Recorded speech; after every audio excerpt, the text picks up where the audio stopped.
Hey guys, all four of you. um, welcome guys. Hello Tweetbird. Tweetbird said, "Hey prince.petti. Why don't y'all spell my name right? I have questions. Why do y'all? What is prime? What is princess? What is prince petite? What is petty? What is? It's not petty with a Y. It's petty with. I don't understand why y'all can't get it together. I'm gonna need y'all to be militant. I'm gonna need y'all to get it together. I'm gonna need y'all to look. It's 2023. We don't have time to play games this year. But welcome to anybody watching. Today we're going to talk about Abba and Peach. A video that I saw. Well, two videos actually. I wanted to look into two videos, and if we had time at the end, I also wanted to look at a I saw a pedology video from like a really long time ago, and I thought it was very well made. I thought it was very well researched. And it seems like a lot different than her content today. That's not to say her content today isn't well researched. I still think it is. I just think her perspective and her presentation of it was a lot different, like a lot different. And I enjoyed it. So if we have time, we'll get to that if it's related to the subject matter. But welcome everybody. I already said hi to Tweetbird, Mara, welcome, Cantor, welcome. If you guys are in the Discord, just before we start, and you saw the I don't know what y'all would call it, the niggatry that was going on over in that side of YouTube. I think there's some For Harriet drama. Please go to her page and show some support, because I have no idea why anybody would do what was done, but I'll let that conversation stay in the Discord. With that being said, let me put my toxic music in the background so we can talk, guys. Because we need to talk about modern women. Oh, yeah. So there are some. I'm doing TikTok now. Somebody said do TikTok, so I did TikTok. My videos are a lot different than what I do over here. They're very toxic. If you've seen my YouTube shorts, they're kind of like that. So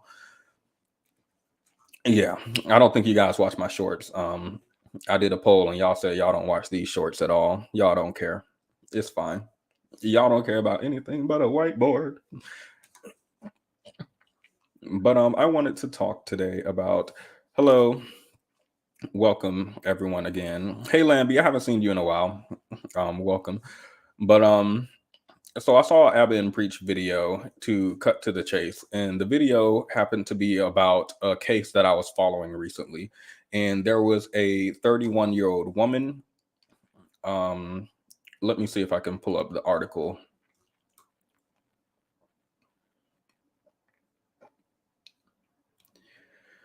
So there's a 31-year-old woman, and she committed a sexual act on a 13-year-old boy. Which has resulted in a pregnancy. She's not facing any jail time. She's not, apparently. Let me see. I think she may be registering on a list.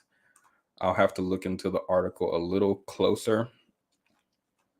I said I was following the case, but when I said following it, I should have said I was looking for afar. I definitely wasn't following. No, it walked right past me, y'all.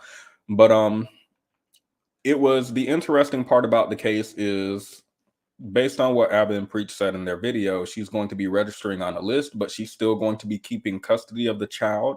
I don't know how that works. I'm not a legal expert. It's my understanding that being on a list like that would mean you can't be around children without some type of supervision, or at all. I don't know. But we were going to look at that a little bit today, because I thought their framing of the situation was interesting. It was different than how I would have framed it. And their comment section, which I'm not going to hold them accountable for their comment section. I don't think all of their comments represent who they are, what they stand for. But I do think it's interesting that I see in their comments like a kind of similar vibe that I've seen across all social media. So I think they would just be a good case study. With that being said, I'm going to play my intro. Hello, Wake Up, Makeup Slay. I will open the panel, by the way, at some point. but I kind of want to get through the first thing first. And hello, VA. I don't know what that stands for, but voice actor, welcome. But I'm going to play my intro and we can get into it.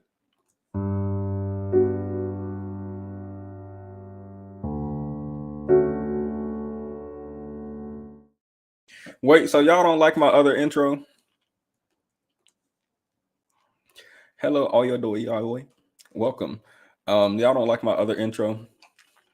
I didn't want to play the other intro just because it's goofy, and I didn't feel like this was a goofy situation.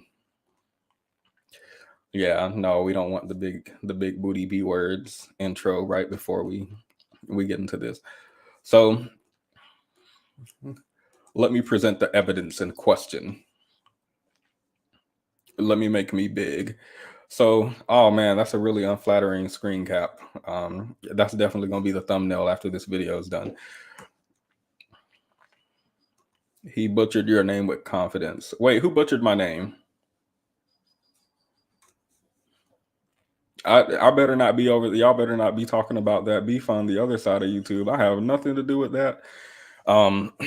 So Abba and Preach made this video. Let's watch a little bit of it before commenting on it. Today's topic. Fraction investigation.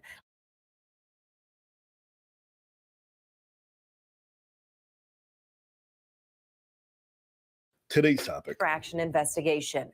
A 31-year-old woman who admits to having sex with a 13-year-old boy and then becoming pregnant with his child won't face any jail time under a plea deal with prosecutors.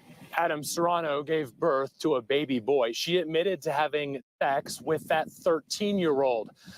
The victim's mother, who we're not going to identify in this story, tells us she is not happy with this deal offered to a woman she says ruined her son's life.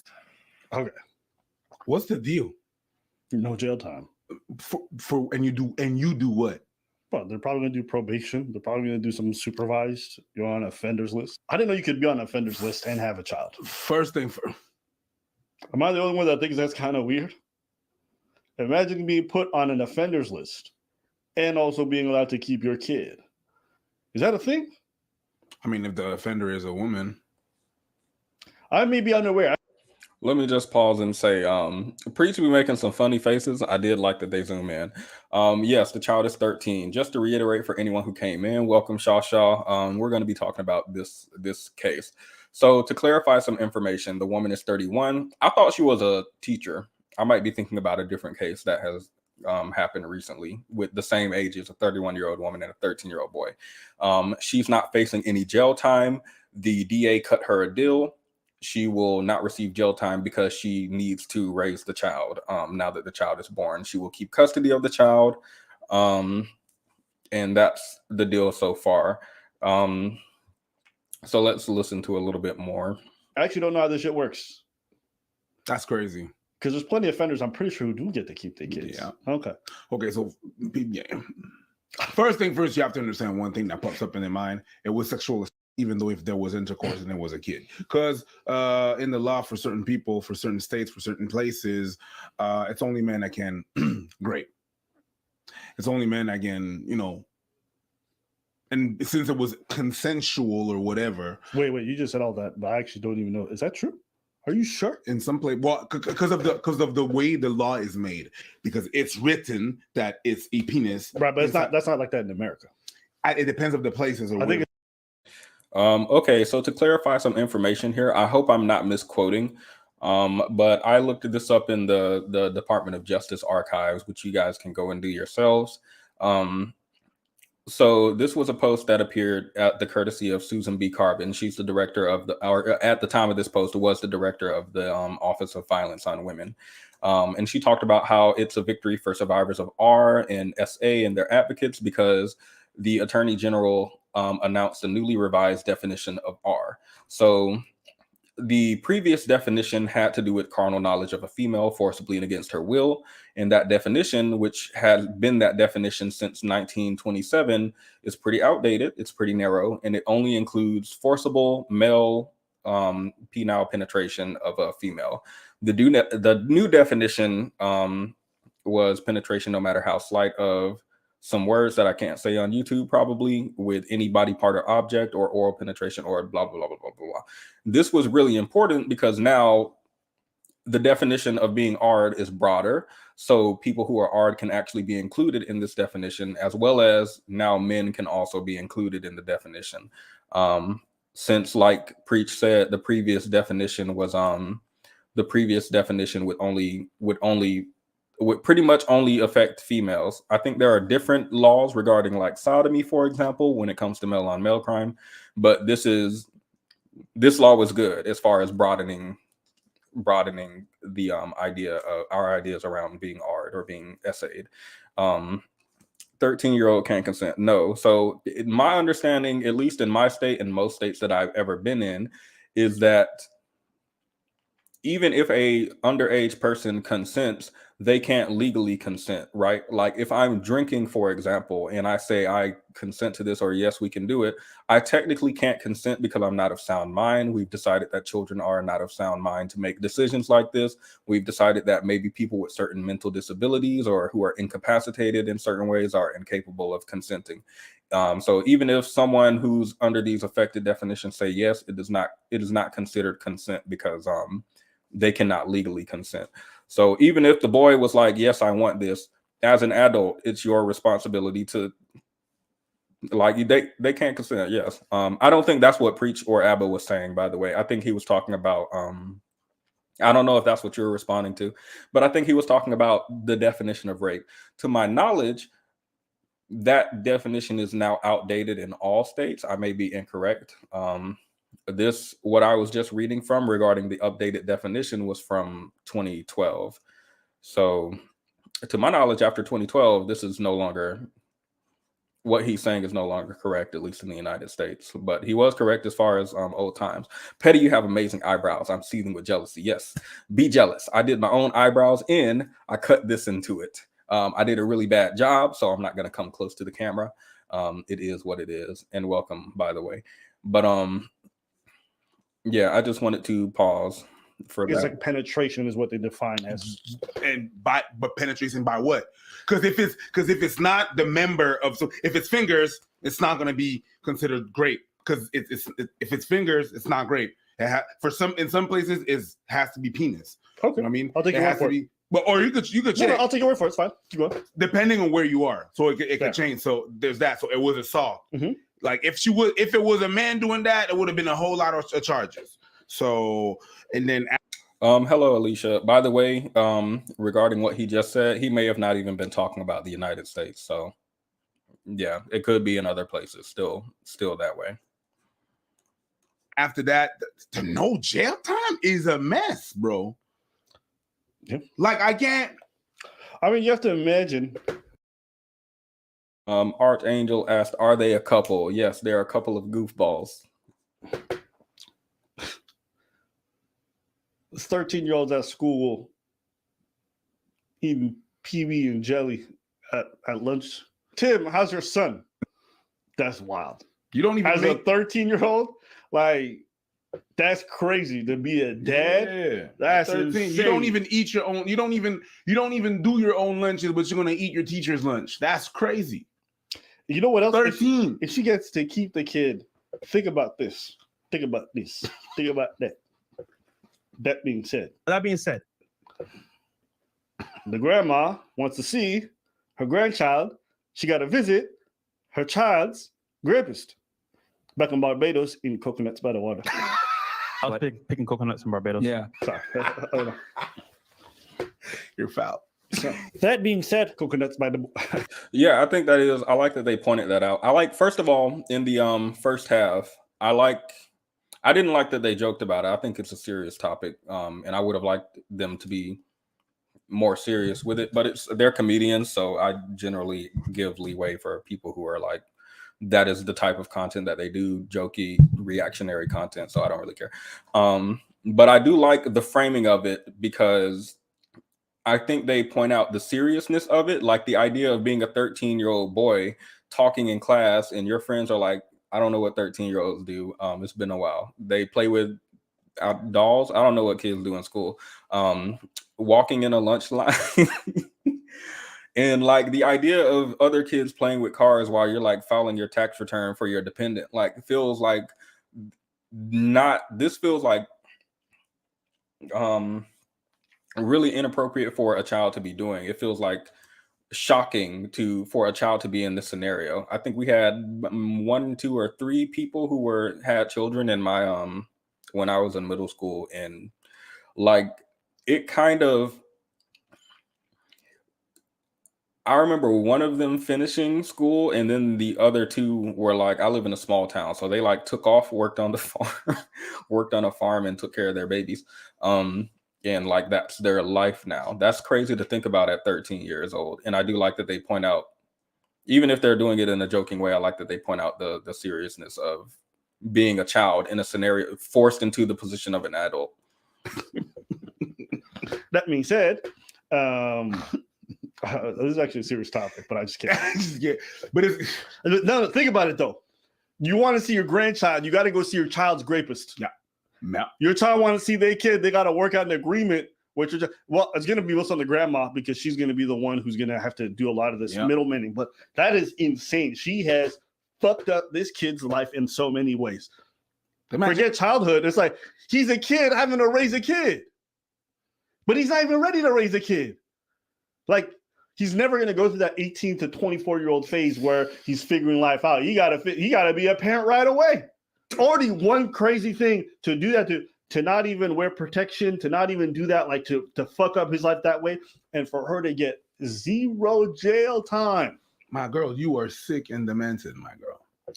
There's issues there. There's issues. She fucked up his life. She fucked his life up. And whoever the prosecutor is, like, this is a smoking gun. She's too old. You got the sperm.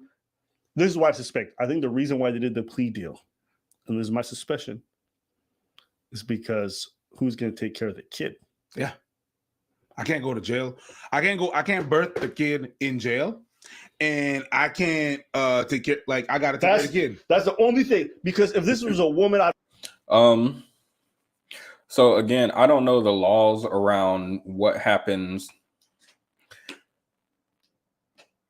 Obviously, if you're a man, I assume you're not going to be birthing the child generally unless you're trans. But for the man, you would just be in jail. There wouldn't be like a question of who's going to raise the child. I would assume they would leave the child in custody of the underage person, or more likely the parents or the underage person with what's it called? With supervision from the parents, grandparents, or whoever. And she got to keep the kid. Yes, she got to keep the kid. She'll ruin that kid's life too. Yeah, I like that they pointed out the fact that, like, do you know how traumatic it must be for if the parents, if the victim's family want to see their grandchild, they have to go through, because she has custody, they have to go through the rapist, their child's rapist, or even the child. I think at some point they're going to talk about the possibility of child support, which I don't know if we've talked about that on here before, but there have been cases where underage boys are assaulted. Once they become 18, the assaulter can file for child support and be granted it, which is a separate conversation. Well, I think that's a part of the same conversation, so I guess we'll get into it today. Hello, welcome for Abdi, and welcome LB. Preach is married to a white woman. Abbott is an F-boy. I don't know these things to be true. I don't know these things to be true. Can the underage person have custody? I honestly, guys, I don't know how this works. I'll Google it now. I believe you can, because I would assume, in my mind, there's nothing generally stopping an underage person from having custody. Like I said, there were kids in my middle school who were apparently sexually active and having children. And can they have custody legally? I don't know, but they seem to be raising their kids. Let me see. Can underage people have custody? Teens with children, child custody, and child support in Texas.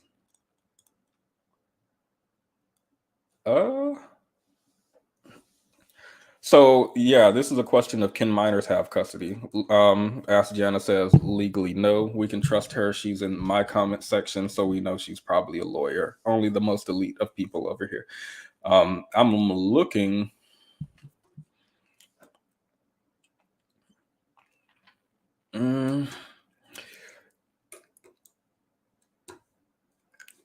I can't find anything on custody. I'm finding a lot on child support.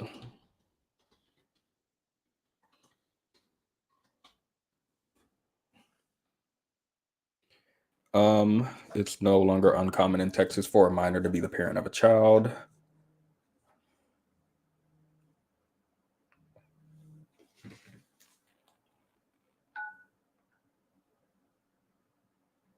Someone just called me on the gate. Who's visiting me? I don't get visitors. But let's see. A mother always automatically has custody over her own child, regardless of her age. Okay, so apparently the mother. Wait, let me see. I need a citation.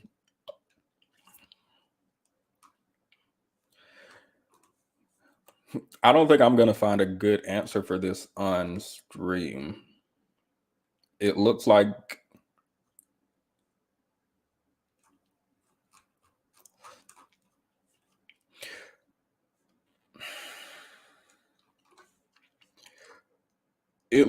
it's going to be automatically, in most cases, the mother of children will receive custody. But as far as legal custody, like, I don't think most people go to court to get custody. I think most people, I don't think most people do that. So as far as going to court and getting legal custody, I don't know that a minor can do that. And I'm not finding really good information. So yeah, as a lawyer in these here YouTube streets.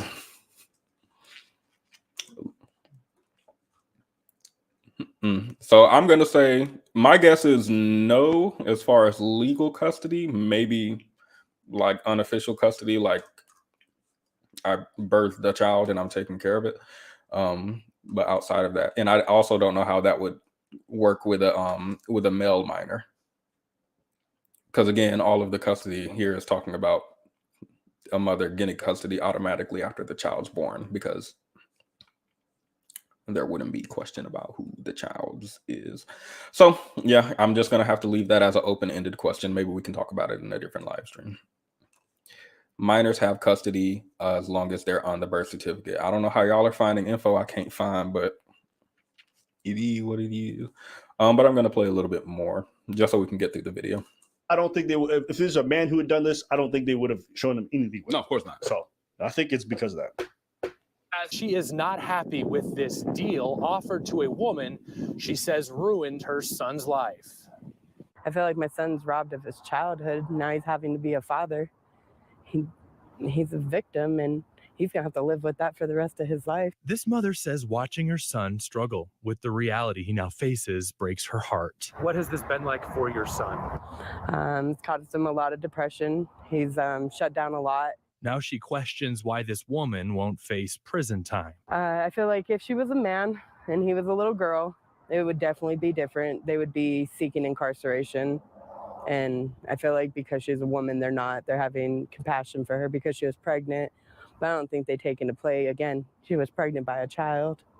You know, that child was created from a sexual abuse. Under terms of the plea deal the suspect signed off on, she'll be required to register as a sex offender, and the judge could sentence her to 10 years to life of sex offender intensive supervised probation. But Serrano will avoid any jail time since the DA's office dropped the original charges to a lesser charge that does not come with mandatory jail time. What should other parents be looking for? Don't trust anybody, honestly. I mean, you can't trust anybody now. The victim's family says they are looking for the next step. Also, it's the victim's family, because the prosecutor is not trying to do that. No, but the thing that happened is if she doesn't get custody of the kid, walk your ass to jail. walk your ass to jail. They're not changing the plea deal. No, They've they're not already gonna. made They're the not deal. gonna change that once it's made. I'm just saying. Yeah, no. The victim's family says they are looking for the next steps in this case, and they'll actually ask the courts to give custody to the 13-year-old of this baby. Adam and Lindsay, what we do know is that Serrano has a hearing coming up in May where she will learn how much probation time she'll have. Currently, Serrano has full custody of the baby. Back to you. That is crazy. This story might be the most crazy story I think I've read on this channel. Imagine being able to grape someone, get out of jail because you're pregnant, and also get to keep the baby as an offender of underage. Ooh, baby, baby, it's a wild world. Any thoughts? Go ahead, hit him. It's like, what do you want me to say at this point? There's so much things and so much depth in this. Just the fact that she's a woman, yeah, plays on part. The fact that they like, yeah, she has to have custody of the kid, a whole ass offender. It's like sometimes these story makes you think, am I the only one that's signed and see that there's a problem in there? They don't see the problem. They just think it's okay. What you looking for?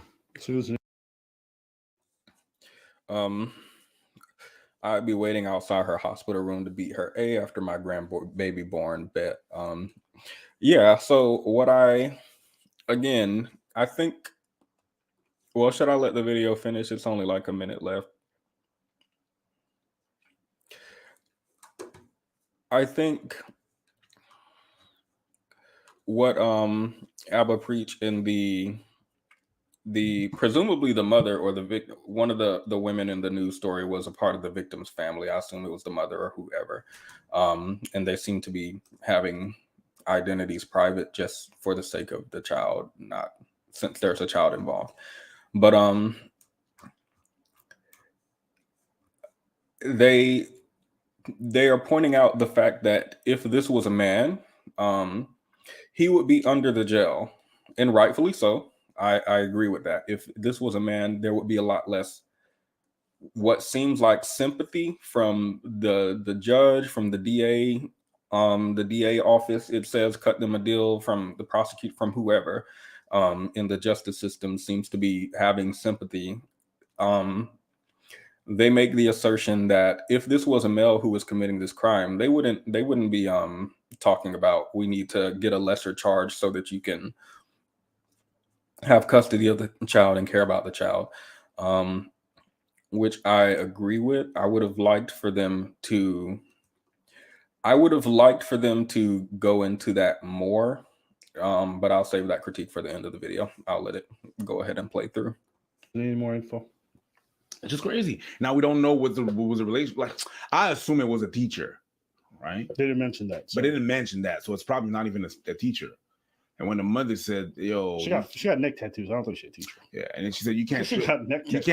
You can't trust nobody." So it's possible that someone close to the. It generally is. Yeah, it generally is someone close. It's just, I don't know. I can't. I don't. Oh, wait! Run that shit back. Her name is Serrano. Okay, they didn't say the name of the kid. Okay, cool. Yeah. Okay, I thought that at some point. I think they're probably just not mentioning how she met him or whatever to protect the kid's identity. Yeah, exactly. Because they're a child, they're a minor. And it doesn't really matter. I think at the end of the day, most people who offend do it to people close to them. That's how vast, like 95% of all these things go. It's rarely strangers. So that's why she probably said you can't trust nobody, because it's in relation to that. But I don't know. What do you want me to say, man? I mean, at some point, you got to stop just complaining. Like, oh, the world's unfair. I mean, like, I think people know. So it's just one of those things where apparently you can rape a child, and if you get pregnant by them, you might get off. And that is crazy.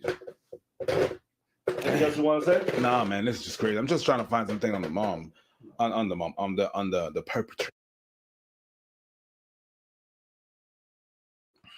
Okay, so that's the end of their video.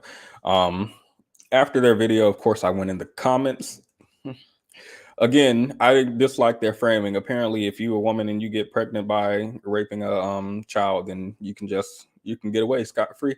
I dislike their framing because it takes, in my opinion, it takes the responsibility away from the justice system, which is where I feel like there needs to be accountability had. I don't think there's an issue with calling out this woman. Like, I really don't care about her at all. If you touch kids, I have zero sympathy for you. My issue is I don't feel like that really solves anything as far as this feels like a frequent issue. Like, it feels like, again, when I was looking for the article for this video, and I found another news article about a separate case in a different city with a 31-year-old woman she was an administrator or a teacher or something at a school with a 13-year-old boy. Like, I feel like it's frequent. I have no idea what's going on with teachers and school administrators in America right now, but this feels like something that I see really frequently. And I honestly don't think dragging the lady really does anything at all. I think the critique would be better levied against the justice system. I think it would be good to look at this was in this was in El Paso County in Colorado. So I looked up the DA's office there, and who is the district attorney who is cutting these deals.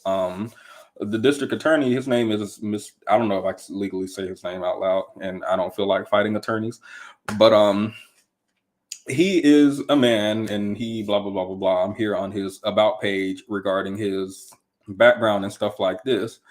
And I feel like when it comes to cases like this, it's generally going to be a male judge. It's generally going to be a majority male jury. It's generally going to be a male prosecutor, male defense team, male, you see the male DA office. Like, I feel like it's generally going to be men just because of how the courts are made up statistically. I think it's going to be a majority, if not all men, in cases like this.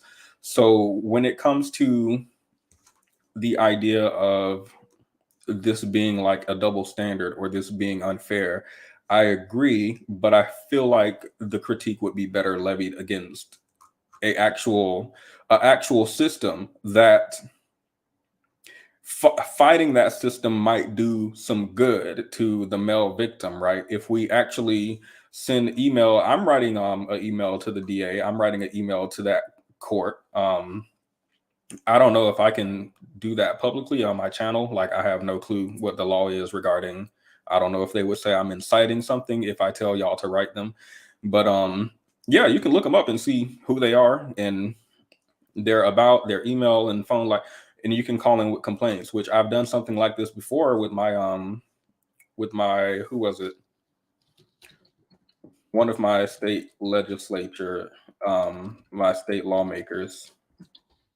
I have no idea who they are, what position they're in, because it's been years. But like, there was an effort to write emails to these people. There was an effort to call the office and just load them with phone calls and voicemails regarding some degeneracy that's going on in the system. And I feel like that's a means of legitimate change. That's more of a means of change than look at how easy women have it. I thought women were oppressed in the society. Well, what about this? Like, it feels like such a weird framing of it. And then, of course, I went through some of their comments, and I wish it was still here. I watched this video when it first came out, and when it first came out, one of the first comments from a man was like, I wish that was that was his teacher. Where were the teachers like this when I was in school? All the boys when I was in school was hoping for something like this. We were praying for something like this to happen to us. I think it would have been good to, because that's something I see so frequently when it's a case like this, when it's a woman who's considered conventionally attractive. If she's assaulting a child, then men will literally start talking about, I wish that was like the reaction from men seems like really interesting to me. But yeah, they were talking in the comments about as soon as he turns 18, he'll probably have to pay child support. This is essay. I like these first few comments because they're like, why are they saying that they had sex? Why aren't they saying it was great? Why aren't they saying it was assault? Like, what's with the framing? I like that. Hold the news accountable for their framing of it as well. I've had male friends talk to me about having sex with older women as teenager. They've dealt with sexual dysfunction and identity issues as a result, along with trust issues. The worst part is how society treats boys like they're always supposed to be ready for sex with anything that moves. They felt like they couldn't say no, or they were lucky to have that experience. older men who these boys were looking to for how to be men, slapped them on the backs and congratulations. Their lives were very effed up by this, even without any resulting children. They couldn't come to terms with the fact that they've been preyed on for years, sometimes decades. These women are predators, but they're only punished in any real way if they get pregnant. Apparently not, because she got pregnant and she scot-free. I have no clue how something like this happens.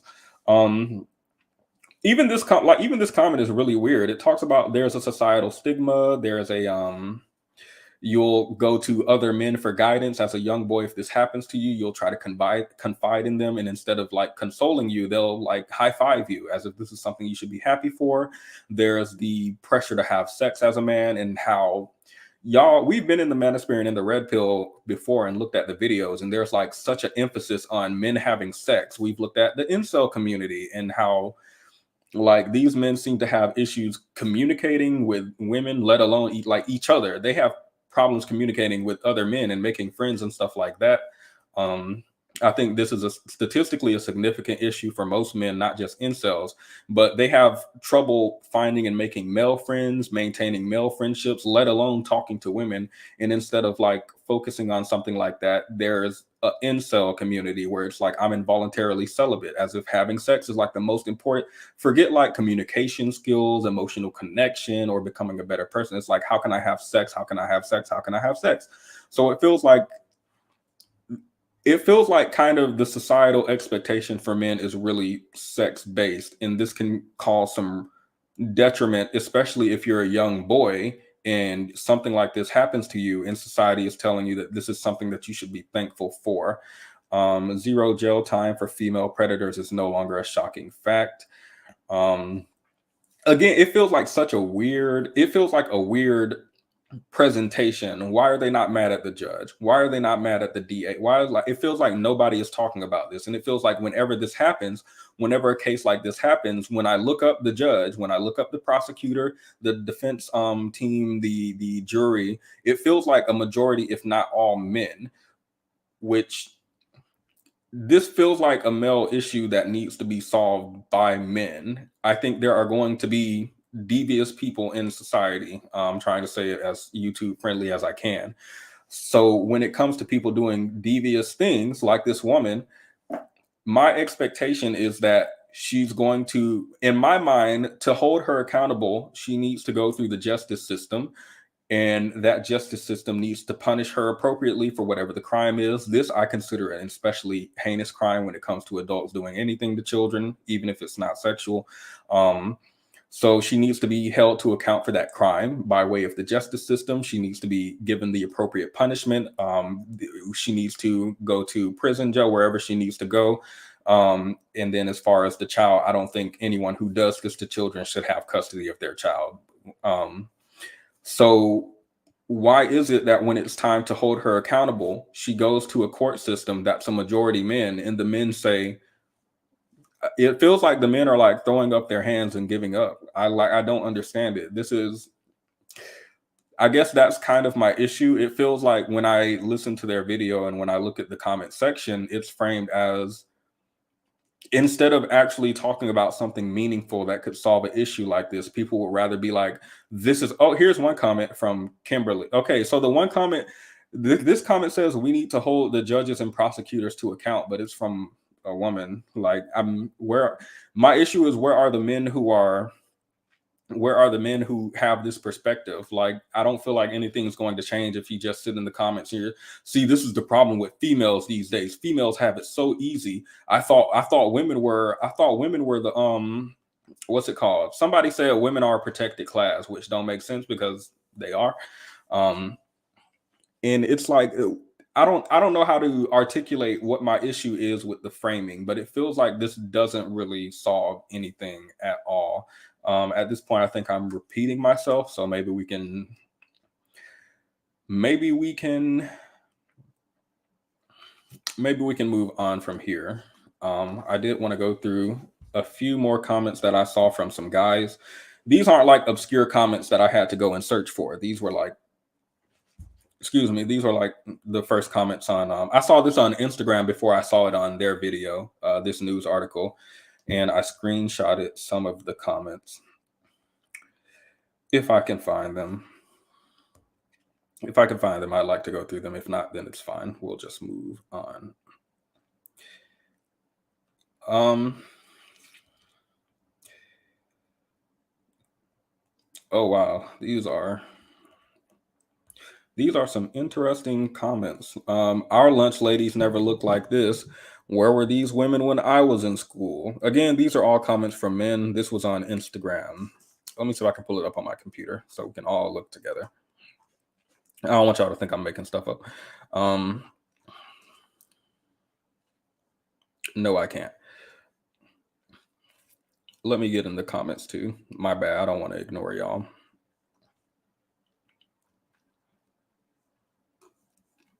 Men don't care about, like, that's actually what it's like. It feels like instead of having a meaningful conversation, let's drag women. And it's not even necessarily that I disagree with dragging this specific woman. What she did was atrocious, but like, what does this accomplish as far as any meaningful change? Nothing at all. Let's see. Let me go to so KRDO is a news channel. They made a coverage of this same thing. Again, their title is Double Standard, Woman Accused of Sexually Assaulting a 13-year-old Boy Getting Pregnant. I agree there is a double standard. Let's see how this addressed in the comments. This society hates to acknowledge male victims. In fact, to do anything that hinders women's monopoly on victimhood. Like so this is like an interesting first comment, because it's like, I don't feel like you have to attack women to make a defense in this case. So maybe I'm being like, maybe I'm being unfair. That's always a possibility too. It just felt kind of like, what is this framing? This is so weird. But let's go through a little bit more. Sad part is so many men commenting that this was okay.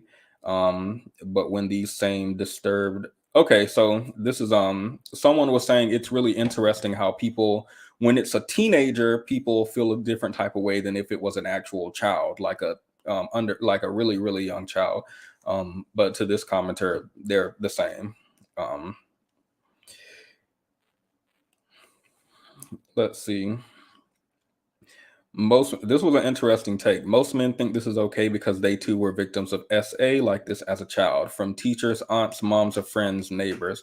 I mean, maybe, I don't know that that's statistically true, but I do think men can be SA victims and not, again, because of the framing around sex when it comes to being a man. I think it's unhealthy. Remember, we read the comment about the boy who was assaulted and he went to the elders and the elders were like, hell yeah, and high-fiving him.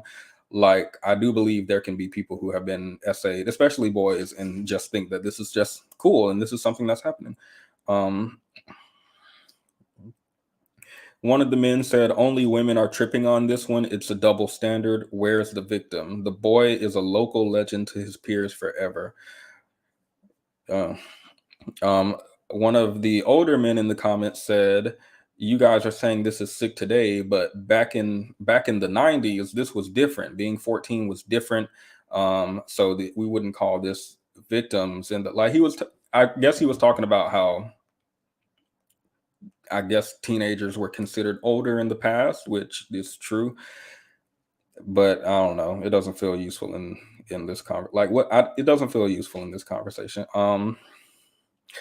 Someone said, I don't see any women in the comments talking about toxic femininity, but they're talking about the men's comments. Now, in my mind, the reason they're talking about the men's comments is because all of the men are talking about there's no issue here. He's a local legend.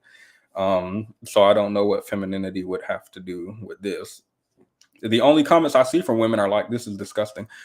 Was there a jury? She took a deal. Yeah, she took a deal. So there was no jury in this case, but I think in similar cases, when there is a jury, when there is a defense team and prosecutor or judge, I think it's generally going to be male.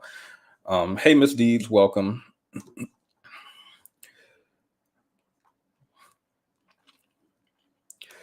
If people make enough noise about this, can't this case be changed? So I don't know if you can. Well, the case never went to trial, did it? So I would have to look into it, but I don't know that once the case goes to trial and it's dismissed that you can go for the same thing again. I don't know if you can do that. I do know that even if a criminal case isn't pursued, maybe a civil case can be pursued by the victim's family or by a third party. No clue. I'm not a legal expert at all. Don't take anything I'm saying legally as a result. Welcome, Lady M. Well, we're done with the first video. I think I'm gonna put that aside and we can move on to the next one. But if you guys want to talk in the Discord later about the district attorney and whether or not you guys would like to email your concern, because y'all, this is concerning to me. This is concerning to me.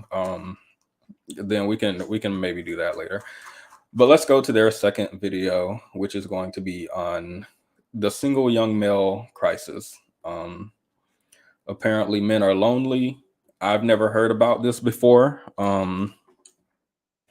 Yeah, I've never heard about this before, but they made a video talking about single male loneliness, and you know, I'm interested to see what they have to say about that. So this video says a new study says that 63% of men are single versus only 33% of young women. How? Like I said, I've never heard anything about male loneliness before. This is news to me, so let's see what they have to say. I've said this before, but the reason that you live life, in my opinion, is for other people. Which sounds f***ed up to say, but without other people, I think life is pointless. Something we keep a close eye on. Wait. Okay, wait. Oh, he was okay. I was like, wait, did I miss something? I just wanted to ask before I let the video play, do you guys think when it comes to, I guess this is a philosophical question, but when it comes to living life, do you guys live your life for other people? Do you guys think that's like a good prescription? Because y'all know I'm very individualistic, so I live life for me. Y'all gonna have to live life for y'all because I'm not gonna live it for you. Here is the crisis of young men in the U.S. It's probably one of the most charged topics that we discuss. Inevitably draws quite a bit of few toxic people in the discourse on all sides. But my biggest problem with the state of mainstream discourse is conflating toxicity with the idea that we don't have a serious problem. A stunning trove of new data from the Pew Research Group highlights just how big of a problem we have, one that soon could reach a total point of no return. The first is the rate of single young men versus single young women. 63% of young men today between the ages of 18 to 29 report being single. That is compared to 34% of young women. Okay, I just want to stop it right there because I remember when I first read this stat, I started laughing, and then I saw the homegirl line, and she's like, "How's that possible?" And I was like, "It's easy because young women are dating older dudes." You know, despite all this talk about like, "Oh my God, it's so disgusting when older men go after young women." Did you not know that younger women actually like going after older men? And it's not even crazy. It's not even a weird thing. It makes perfect sense why. The reason why younger women go after older men is for comfort, security. That's it. So I don't necessarily, he means relationships make your life more fulfilling. Again, I'm very individualistic, so I think you can have a fulfilling lifestyle with or without a relationship. I do think, okay, so when it comes to relationship, I generally think about romantic or sexual relationships because I think that's how people use the word. But when it comes to like a relationship with your family, with your friends, peers, co-workers, colleagues, I think that's, yeah, I would say that is important in that case. I don't live my life for them, but to not have any relationships with anybody at all in my life, no. Okay, I can see it from that perspective. I aim to live in service of other people, but not for them. So anyway, I didn't know you were a content creator. Jana Lay said she was going to do a reaction video. Well, you can still do it. But so this was interesting because what he said was when he first read the he was reading it with some lady and it said that 63% of young men are single, but only 33% of young women. How is this possible? Excuse me.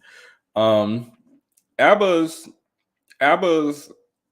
perspective is that this is because women have large age gap relationships. So let me see. If young women, let's say 18 to 22, are dating 30-year-old men, then obviously young men wouldn't be those old men wouldn't be included in this study. So it would make for a larger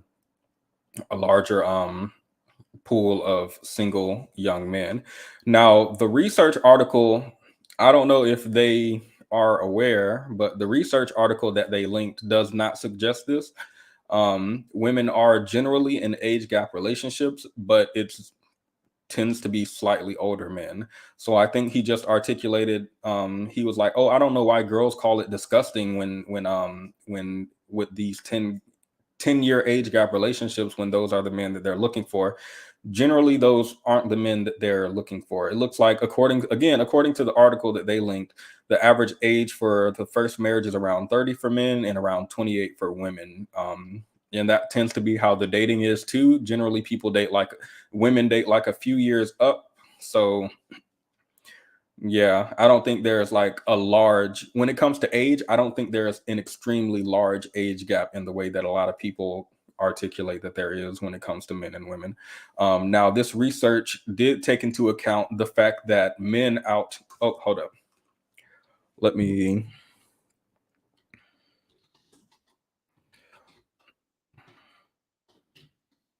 get a citation out. I want to see where the study was done. I think this was in the United States. It's at Pew Research, and I'm pretty sure they generally do United States studies.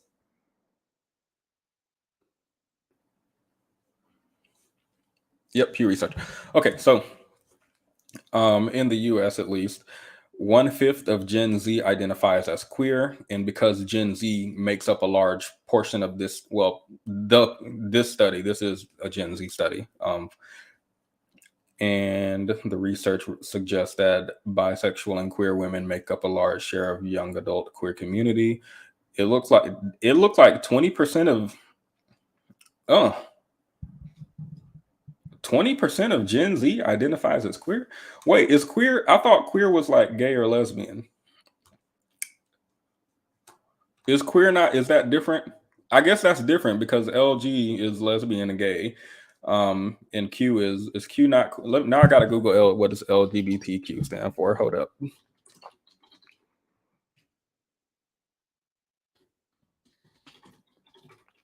Sorry, y'all. Just a short break. Put some music on for y'all.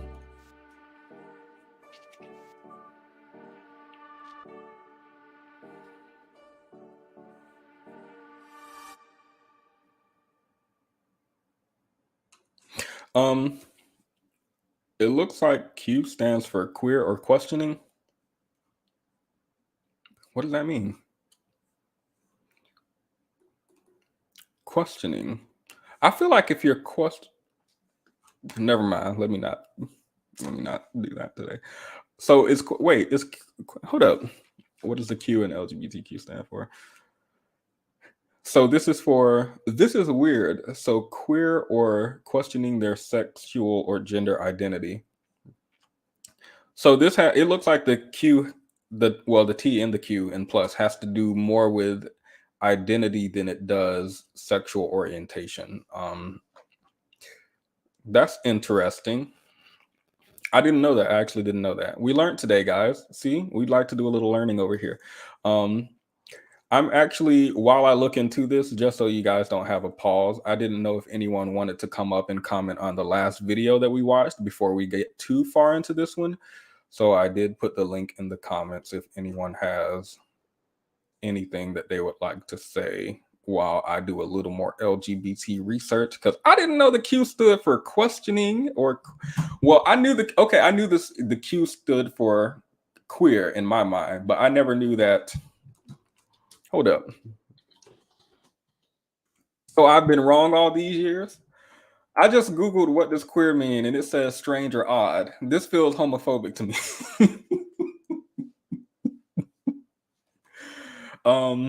Denoting or relating to a sexual or gender identity that does not correspond to established ideas of sexuality and gender. I still don't know what this means.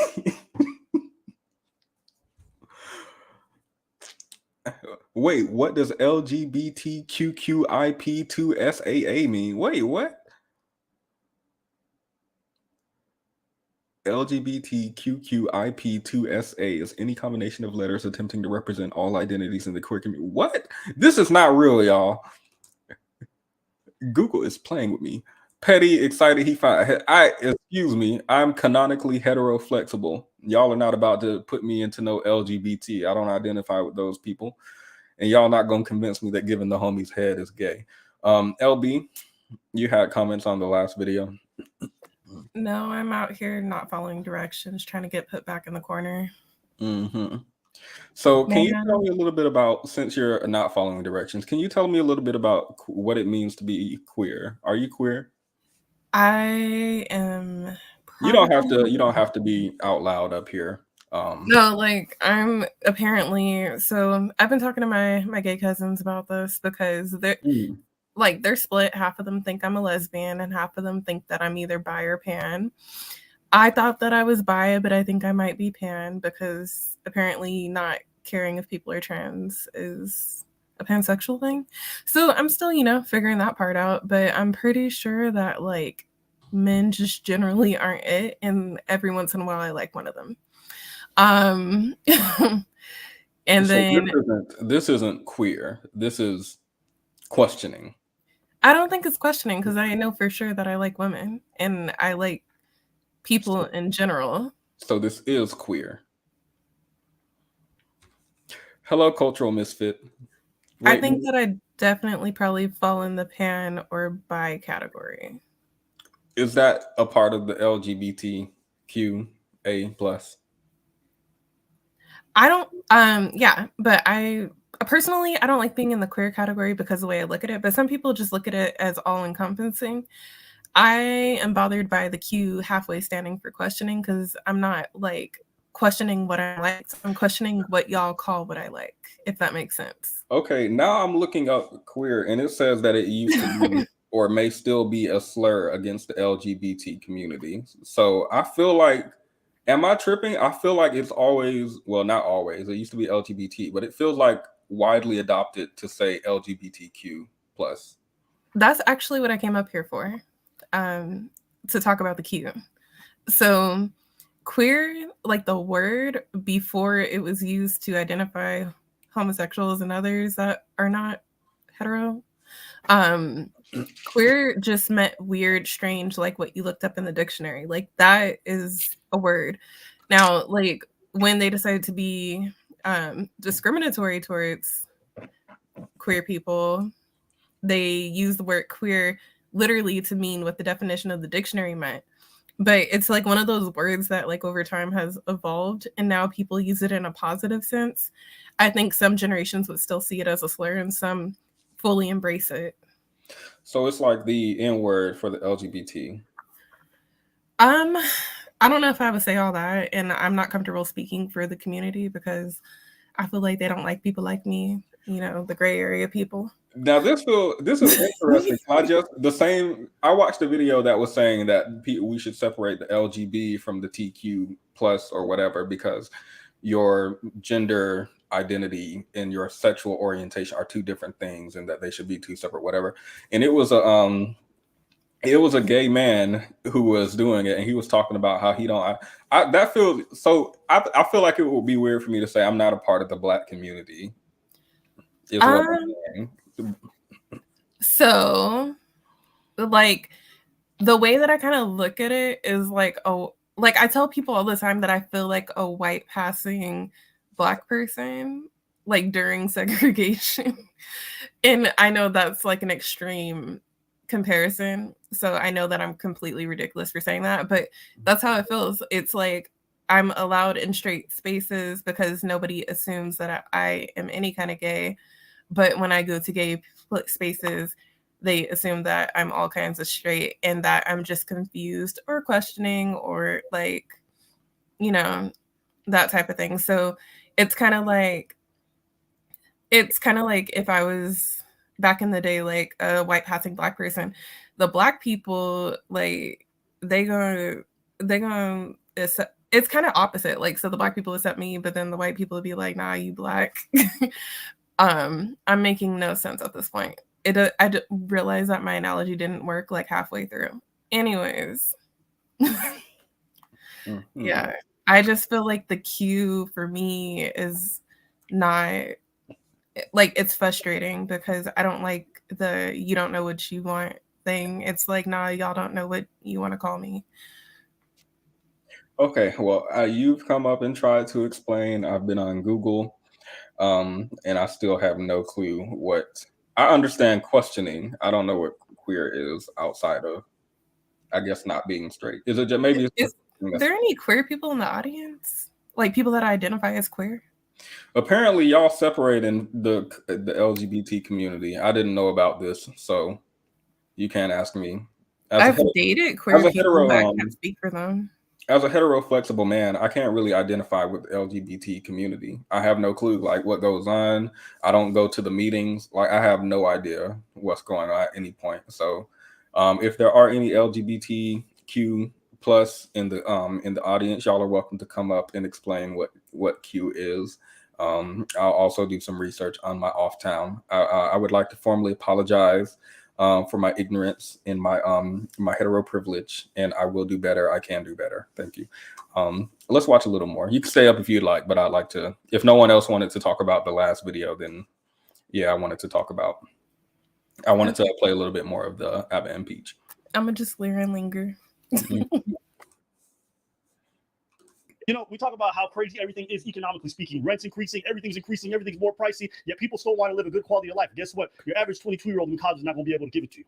Yeah, he might have more in common with you to some degree, but the 32-year-old who got his own home, who's paying off his mortgage, got a full-time job, can take you on trips a couple times a year, and is much more comfortable in his being because he's had more experience, is going to be way more attractive than a 22-year-old who's just trying to figure it out. I can tell you this, dating a 32 is the easiest thing ever in my life now. Again, I don't feel like 22-year-old women, well, not even I don't feel like, statistically speaking, 22-year-old women aren't going after 32-year-old men. Maybe like 30-year-old women, 28-year-old women, but 22, no, there's not an age gap generally in the way that I think they're presenting it.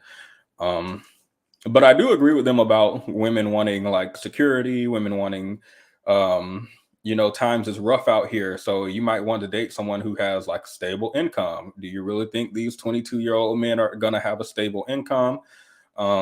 No, I don't. My question is going to be, why do the 22-year-old women? Well, they didn't talk about the women, but I'm like, well, wait, why did I assume the 22-year-old women are having a stable income and able to at least bring what they're requesting to the table generally. Why are they able to have like a stable income and a house and be able to do well, but the men aren't? That's going to be my question. I don't know if they're going to bring that up. Dating at 22 was a fucking struggle. Do you know how hard it is to try to invite a girl back to your mom's place or your rundown little apartment when I had one? Not the easiest. Not the easiest. I sure as hell wasn't confident. What did I have to be confident about? Got very little money, got only a half-decent job, and I'm still figuring out who the fuck I am. So, of course, these women are going to go for older men. So that's why I always laugh when I'm like, ew, so disgusting. Why would these older guys ever want to be with these younger women? Because these younger women are aggressively going after these older guys. And as a man, when you're being desired by a woman, it's actually pretty appealing. It feels good. Again, I hate to keep pausing. I generally disagree with the idea of, okay, not only the idea of 22-year-old women like specifically seeking out like old men. Like this ain't a 22-year-old and 24-year-old. This is like 22 and 32. That's like a big difference. I disagree with women seeking out men that age, but even just women seeking out men generally, I don't think.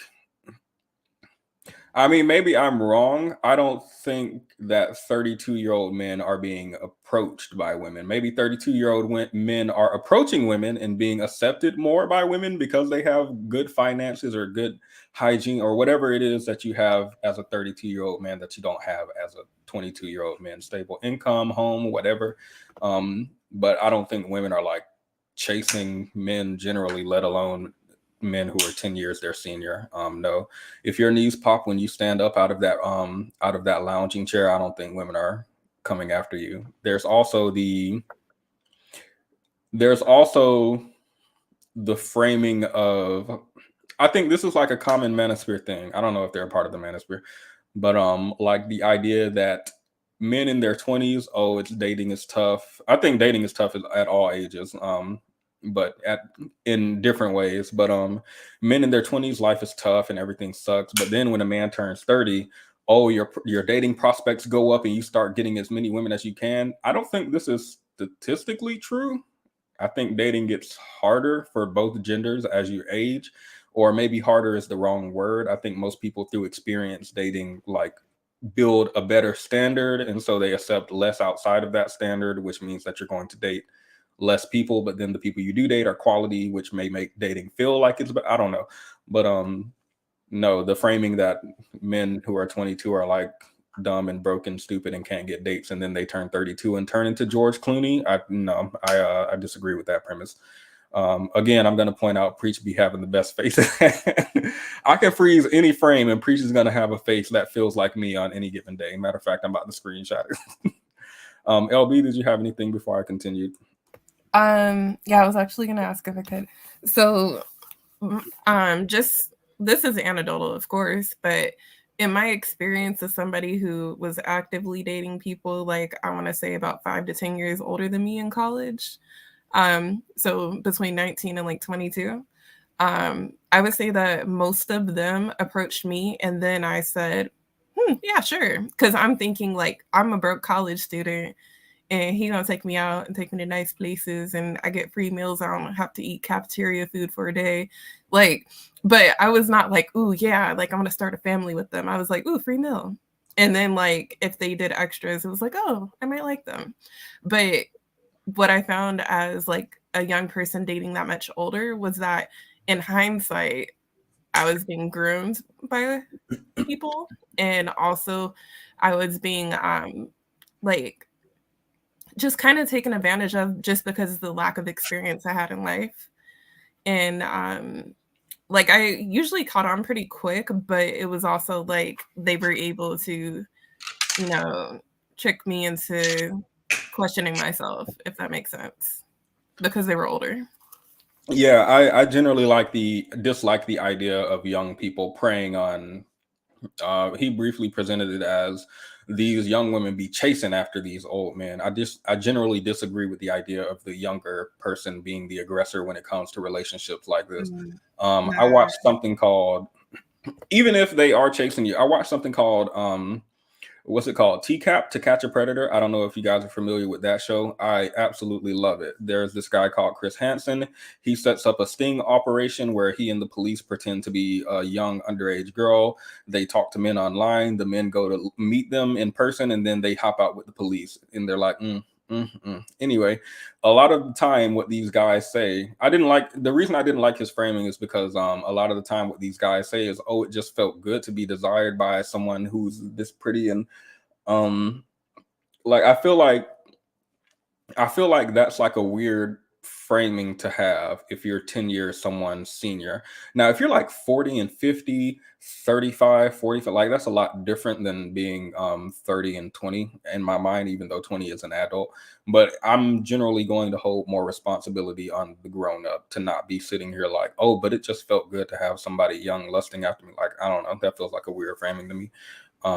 Yeah, and I do think people are going, again, like you said, people are going to paint the young person as an aggressor, and like it feels like a weird reverse predator situation that I would never think to make like no, that's probably not the perspective I'm gonna walk away with. Yeah, because like look at it this way. When I look back at it, like I was like a young college student that didn't know nothing really. And I was just looking for like a free meal and a good time, essentially. And they have every right to say no. And it's not like I'm going to manipulate them or seduce them into saying yes. Like they're like willingly volunteering themselves. Like when I was in college, literally, like you go outside and hella dudes try to talk to you. Guys that are like your uncle's age, guys that are like your dad's age. Like no shame that you're trying to talk to a 19-year-old that looks like a 15-year-old at all because you're on a college campus. Why are you here? We don't know. Or like you go to the liquor store, but I went to school in the Bay Area, so there's liquor stores. But you go to like a liquor store, a pizza shop like nearby, and there's some old dude like hitting on you, talking about, oh, I'll take care of you and shit. Like that shit happens so often to young girls. that like I just can't, like I've never seen a young girl really like pursue an older guy unless they're at a club and he has bottles and they're too young to realize they could just like pitch in with their friend and get bottles. Yeah, a lot of it for me is even if someone young has a certain intention, I absolutely do infantilize young people, even when they're the legal age of consent or whatever. I'm generally going to think that younger people aren't going to be in as a sound mindset as someone who's like in their 30s, someone whose brain has fully developed, and someone who I feel like has a certain amount of experience and a certain like I feel like they're more adept to know the outcomes of a situation like this than someone who's like 18. Um, it's like they've talked about, I think it might not be them. A YouTuber called Patience. She talked about OnlyFans, for example, pornography and other stuff like that, where the legal age is 18. But a lot of women who, like, if you're 18 years old, the idea of going to some dusty porn shoot and then becoming like famous. What if you become like Mia Khalifa or whoever that is? I don't know, never heard of her. What if you become like that and now you are all over the internet? What does this do for your future job prospects? What does this do for how might you feel about this in the future? What if you have children and they might stumble upon something like this, or you're unable to wipe this from your work? Like the idea of contemplating all of this as an 18-year-old, I don't think most 18-year-olds are going to do. I don't think most probably 20, 21-year-olds are going to do. So even though someone can consent, I generally feel like young people are going to make mistakes, especially when they're dealing with older, more mature people. Absolutely. Can I share one more thing? Because I think it's hilarious. Yeah, and then we're gonna play a little more. Okay, so any of you guys watching that know me, like know that, like, you know, I have my moments where I make no sense, but I'm pretty smart, right? Despite this, when I got to college, I had a woman approach me and ask me if I wanted to be an escort, and I was like, I don't want to be hoe. And she was like, no, like, sweetie, you just go on dates with these men and they're going to take you out. You just, you know, put on a cute dress. They're going to pay for your hair, nails, makeup, and all that. I went back to my dorm and I was like, hey, so this lady is going to pay me to go to the city and just like hang out with old guys. And my roommate was like, no, girl, you can't do that, because she was older. She was like 21. Don't know why she was there. But yeah. But like, I mean, like, it's stuff like that. Like, there was women actively on our campus recruiting for men to like pimp out girls, and there was men there too.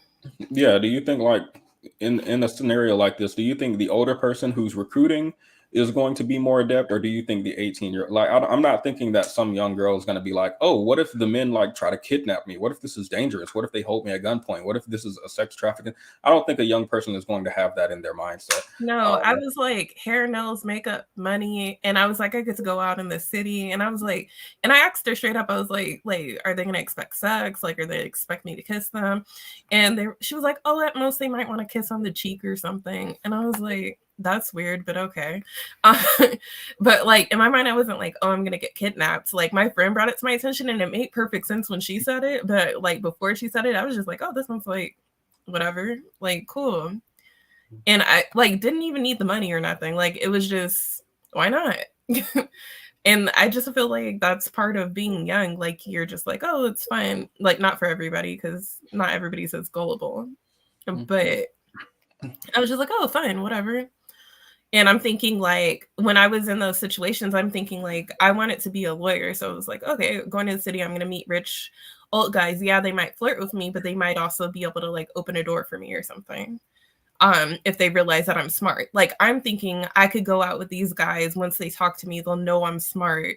And then they'll share opportunities with me. Like, not thinking, like, that's how naive I was at that age. Like, I'm thinking they're going to be like, oh, she's pretty and smart. Cool. Like, let me set her up with something, instead of saying like, oh, she's pretty and smart. Let me like pimp her out. Or like, oh, she's pretty, so I'm going to like just sleep with her and discard her. Like, I was not thinking like that. Like, I was very naive. Someone said sweet summer child. Yes. Let me go through a few comments, because where is it? Mara said, I never went for older guys in my 20s, but that's just me. It's not just you. That's most people statistically date around their age. In my 30s, I dated older men. Again, I feel like it's different once you're past 30 to date.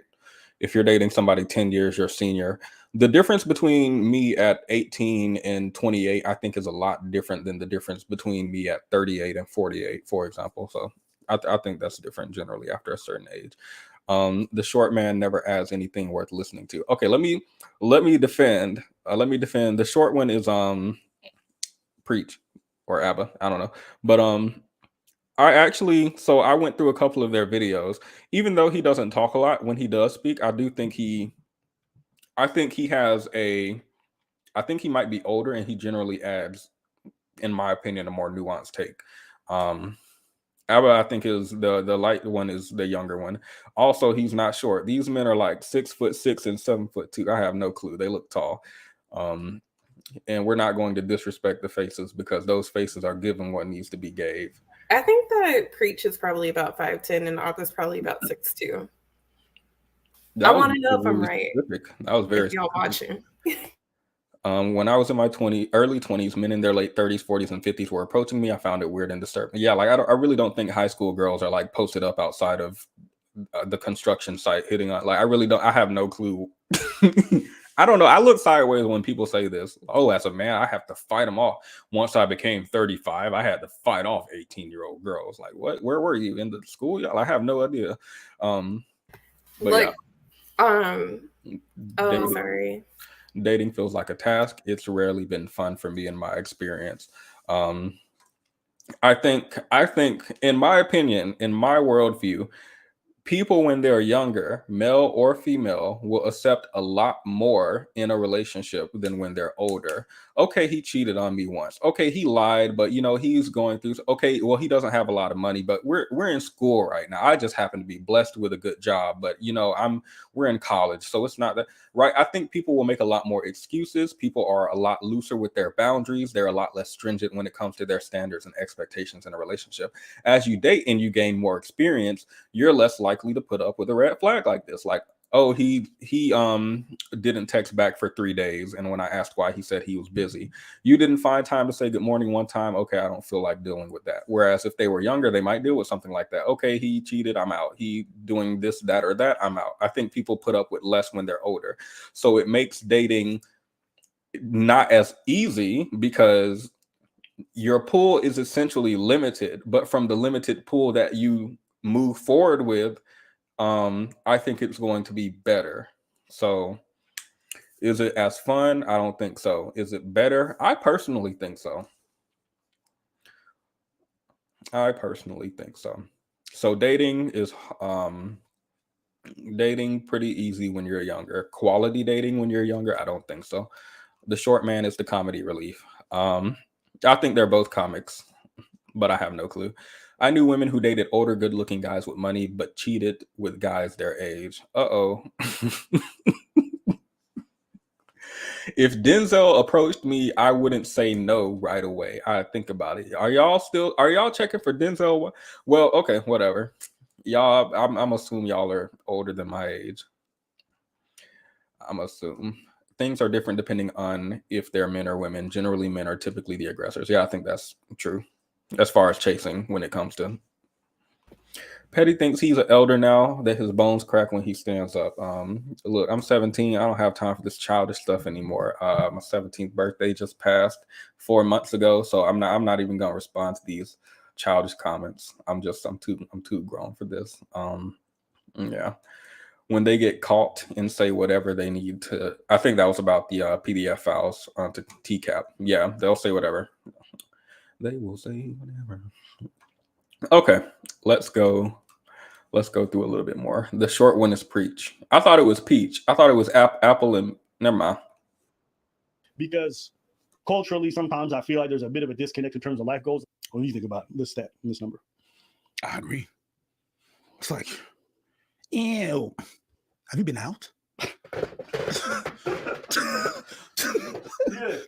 Do you get out of your house? Do you go online? Under what rock do you live? I don't see what you don't see. I don't get it. Like, do you even go out? Do you hear people talk? Do you see people at concerts?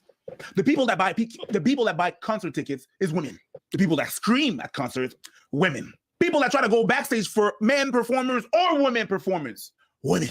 Women are big time consumers. They like to live and experience things, and that shit costs money. If you talk about your typical groupie, it's not a man, it's a woman. Talk about comedy. All my female comedian colleagues do not have the same relationship with women that we do, men comedians. Motherfuckers trying to find out where we stay at when we're going to perform next in their city. Not the women's, not so much, but it's always women. Oftentimes women's. Yeah, there's some men here and there. The majority, yeah. And no matter what. I think two things here. I think what they're saying is that, let's see. I think that they're saying mostly, or at least what the shorter one is saying, is that women get out more. The only people he sees in his experience, at least when it comes to going to concerts, for example, is women. It's a bunch of women. Women are doing this. Women are doing. So I think he's saying that women are out. Mara said she confused. I think he's just saying that when it comes to going out, women are more likely to go out. I assume men are at the house. I have no clue what they're doing. But he doesn't see men going out in the way that women are. So if y'all are confused, that was my interpretation. He's saying that women are more likely to go out and socialize, and men are, I don't know where the men are, but they're not out. They're not out. Abba also said that women are big time consumers, but I think that is I think that's untrue. I think now men consume more than women. Ask Jana Lay, say she gotta go. Have a great weekend. And don't forget, it was just National Panda Day recently. So make sure to buy some panda themed items. Consume. But yeah, thank you for watching, at least this much. But yeah, I think he was just saying that women go out, women socialize more. So hopefully that clears up the confusion. Also, I think men are now more likely to buy commerce. I think men now buy more than women, but I'm not sure. What performer? That's the thing. For comedy, it's what I noticed. But then if you talk about music, the groupies, the term groupie is female to me. Most of the time. Most of the time it is, or very feminine. Yeah. I'll say this. I think this has like a much larger effect because one of the other stats in the Pew Research said something like, I think like 52% are not even interested in trying or care to try. And when you look at some of the reasons why, they feel like it's too expensive. They feel like they're not good matches. They feel like society's not good for them, whatever. When you look at the MGTOW movement, I remember when I was talking about this maybe 7 years ago, everyone thought it was a fucking meme. And come to today, now it's becoming more and more where, in fact, for young men, it's the majority. Majority of them. Not that they've subscribed to MGTOW or going their way, but like they just checked out of dating. And it's happening more and more. Men have checked out of college, men have checked out of dating. And what ends up happening is right now, it doesn't seem like such a big problem, but there are only so many older men. And a lot of these older men are married to women their own age. And so for the younger women who want to get with these guys, they're not always going to be available. So you're going to have a sexless generation at some point, or a large chunk of it being without companionship, without any kind of intimate relationship. And I'm sorry, but anybody who's been able to benefit from the upsides of being in a relationship, the proximity to being someone, to being touched by someone you love, to have people you can actually share that stuff with every day in a close relationship, you understand its benefits tremendously. If you go through life, your entire life without it, you're missing out on one of the biggest parts of the human experience. I don't care what nobody fucking says about, oh my God, being single is so much less stress. Yeah, it's also less happiness. I'm not talking about staying some kind of fucking shitty abuse. I'm not talking about those garbage. Now I want to pause. Again, my issue with this video, like the first, isn't necessarily the content, but the framing. So they brought up the fact that men are like reporting that they feel less enthusiastic about dating. Men are going to college less. Men are getting out less. Men are having less sex. And their framing is like, again, you heard him in the beginning of the video. The whole purpose of life is to live for someone else. And here he's saying that Culture Misfit says she's tripping about the triggered by the framing. Yeah, I'm so triggered right. I'm so triggered right now. I'm sorry. You can check his privilege. I can't believe it. He would say something. Anyway, yeah, the framing feels weird because like anybody I know that people are saying, oh, I'm single and happy. But anybody who's ever been in an intimate relationship knows that it's much better than being alone. Like, I don't think so. Specifically for women, it doesn't seem like it. I may be misquoting this, but I'm pretty sure women are generally happier single than men are. And I think women are less happy in relationships than men are. So it feels like, for men at least, and maybe that's it. Maybe the reason the framing feels off is because it's a male perspective. So from a male perspective, yes, an intimate partnership is amazing versus being single. Yes, having an intimate relationship or romantic or sexual relationship is so much better and has so many benefits compared to being single. Women don't seem to think that way when it comes to like, I think they brought up the male unalive rate. When it comes to something like that, men are much more likely to do something like that when they're alone and single than women are. Men are much more likely to be depressed than women are when it comes to that specific scenario of being single. So this feels like a male specific issue. What that tells me is it doesn't have to be with being alone as far as not being in a romantic or intimate relationship with someone, but it must be something else that we brought up, I think earlier. Did we talk about today how the men are making less friends than they used to be? Let me see if I can pull it up. Most daters say dating is harder than before COVID-19. Oh yeah, that probably knocked a few screws loose too.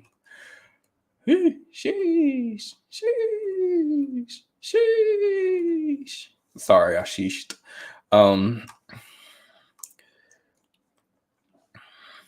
Yo, wait, y'all don't like Abba and Preach? I don't like their framing specifically. I like that they talk about male issues. I wish they would talk about it in a more meaningful way, because based on what he said at the beginning of this video, I can almost guarantee he's going to frame this as like, us men and women need each other. We need to start getting back to relationships and being together again. We can't do this without each other. The women seem to be able to do this without the men. The men don't seem to be able to do this without the women, insofar as the depression and unalive rates and loneliness rates and attitudes and happiness levels regarding dating versus not dating, or being in a relationship versus being single. The women seem to be able to do it. My prescription would be to look at what the women are doing and try to prescribe something like that to men. It wouldn't be, we need to start, these women's standards are too high. Stop dating these older men and date people your own age, which isn't, again, statistically isn't happening in the first place. So that's not a solution. Like maybe we can look at the way that women form friendships. They tend to have more intimate friendships, than not intimate like sexually, but the more intimate, more in-depth and meaningful friendships with their women friends. They tend to have more friendships. They form more friendships with each other, platonic friendships, as opposed to like seeking out a romantic partnership for every single need that they have in their life. Maybe if we encouraged men to go out and seek more male friends, have more community with each other, talk to your family and friends more, as opposed to like chasing, again, we talked about incels, literally just chasing sex. It don't even seem like they care about a relationship or anything like that, just sex specifically. I'm involuntarily celibate, like it has nothing to do with a relationship or anything, just sex. Or even in Abba and Preach's case, it seems like Abba, the taller one, is prescribing again us to focus on intimate partnerships. I don't think that's necessary. You can definitely just you can there are ways to not be lonely outside of a relationship. And I don't like that framing, because maybe that framing is why we have a high unalive rate when it comes to the men. Maybe that framing is why men tend to be more depressed when they're not in a relationship, and men tend to be unhappy when they're not in a relationship versus women. If you're prescribing to men that, oh, life is so sad without a relationship, you're going to die alone and nobody, and that does kind of sound like the manosphere red pill rhetoric. Oh, without a relationship, you're going to die alone. You're going to be alone, and then you're going to be unhappy all your life. No, that is not so. You can definitely have meaningful relationships outside of an intimate partner. In my mind, that should be the prescription, not we need to change. We need to get together with each other more. I don't think that fixes the issue, specifically when, well, we'll get into why women seem to be dating men less in a second. But welcome, Level Up Single Mom. Hello, we're talking about the men's today. Yep. And Jamil, welcome. I think I said hey to Alicia already. Prince, you can speak to this. Hmm. The idea of being single in comparison to where you at. I don't look promising. Just this world is not made to be single. The world, the way it's made, is not. If you live in a big city, or even a city at all, Go for it. everything is going to be like everything. All the price of everything is much more expensive. So 2 income is better than 1. I was never good at math, but this math I understand. 2 income is better than 1. At the end of the day, it is what it is. And with the chores and everything that you have to do around the house or stuff like that, it's better to be 2. It's better to be 2. It takes 2 to tango. And yeah, everything is constructed the way the banks are working. If you want to adopt a child, alone is going to be a big mess. It's going to be rough, tiring, exhausting. 2, way better. Yeah, definitely. When you grow up and you look at your parents and you think at your parents, you're like, sometimes you're like, y'all motherfuckers should split. Y'all motherfuckers don't love each other. And I'm not necessarily talking about my parents, but I've seen that happen in a lot of families. Y'all motherfuckers don't love each other. And then you. Okay, again, I like the commentary from Preach. I don't know why y'all said y'all don't like his commentary. I tend to prefer his, even though he doesn't talk as much. Like he's saying, oh, it's to function in this society alone is hard. Like going to the bank and doing X, Y, and Z without a partner can be statistically hard. Trying to get a certain loan, trying to adopt children. And more importantly, he said doing chores, even something as simple as doing chores around the house is more complicated alone. And it's like more tedious to do alone than with a partner. But some of the research that we've looked into before regarding women being more satisfied when they're single than men are, women being more satisfied when they're single compared to married women with children, had to do with there was a study from Data Analysis Mental, and it indicated that women are more satisfied with being single and less likely to look for a relationship or need one because, part of the explanation had to do with women working harder than their male counterparts in a relationship. So there is evidence, of course, that women spend longer on domestic tasks than men. They do more domestic tasks than men. There's evidence that they do more emotional work in a relationship. So they're still doing more housework and cooking as well as more emotional labor, but they're also increasingly getting into the workforce and providing more income in a relationship. So it feels like we've shifted from a society where women are the caregivers and women are just like doing housework to a society where women are now taking on the male role, but they're still expected to do the female role when it comes to being at home. And this is like, the framing is kind of like men are relying quite heavily on their wife. They're relying really heavily on their wife when it comes to emotional, household, and even financial contribution to the household. As well as that, there was someone named Dr. Grundy, Professor Emily Grundy at the University of Essex. And as she was researching into this, she noted how women tend to be better at having alternative social networks and other confidants, whereas men tend to rely quite heavily on their wife for that and have fewer other social ties. So like I said earlier, women have friends. Women have meaningful friendships compared to men. I'm not saying all women are just like have amazing magical friendships, but statistically speaking, compared to men, women tend to have more robust friend groups, better social networks, especially in comparison to men.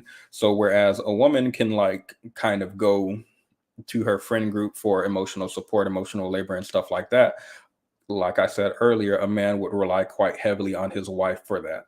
So it can I feel like this would lead to a relationship being exhaustive on the woman's hand, but being like really relieving on the man's hand. Now, if you're in a truly egalitarian partnership where the man is taking on half of the household chores and such, the man is taking on childcare in an equal way to the woman, the man is, it's an equal contribution. I think that this is statistically less likely to happen. When men contribute to household duties and emotional labor, relationships tend to last longer, according to the research I've done. But that just doesn't appear to be the average man. So I think that was that was like a long soliloquy on what Preach just said. But yeah, what he was saying about, the idea of having to do all these chores alone, the idea of having to move through this society alone, this is scary to think about. And that seems like Abba's position as well. But I don't think women have this same perspective. I don't think women are like, oh my God, if I break up with my man, things are going to be terrible. I think they're going to be like, oh, now I have one less person to take care of. So Can I don't know, like, can I add something? I don't even know. I haven't thought it out fully. that's fine. Okay. So I think about like when I'm in a relationship versus when I'm single, I have way more male resources single than I do when I'm in a relationship because with a man, because typically the man I'm with will be somewhat territorial or jealous. And that's just my dating history. So like, for instance, like right now, if I wanted to get something fixed in my house, I have like a few guys I could call. But if I was in a relationship, I wouldn't want to call those guys because I wouldn't want to offend the man that I'm with, that type of thing. So like guys are like, oh, like what do we lose? Like they're like, well, who's going to take out your trash and who's going to cut your lawn and who's going to do this and that? Either we'll be able to have more money because we're not like supplementing your lifestyle, or we'll have more access to other men because you won't be there gatekeeping like who we're friends with and stuff. That feels like a weird frame, and I'm not gonna lie. My guy I friends told are you it's not fully thought out. I mean, regarding men being overly protective when it comes to their partner having male friends, I don't disagree. Regarding male friends being willing to do stuff like that, I don't disagree. And regarding having more money, no, well, I don't think you would have more money if you're alone than if you're in a relationship.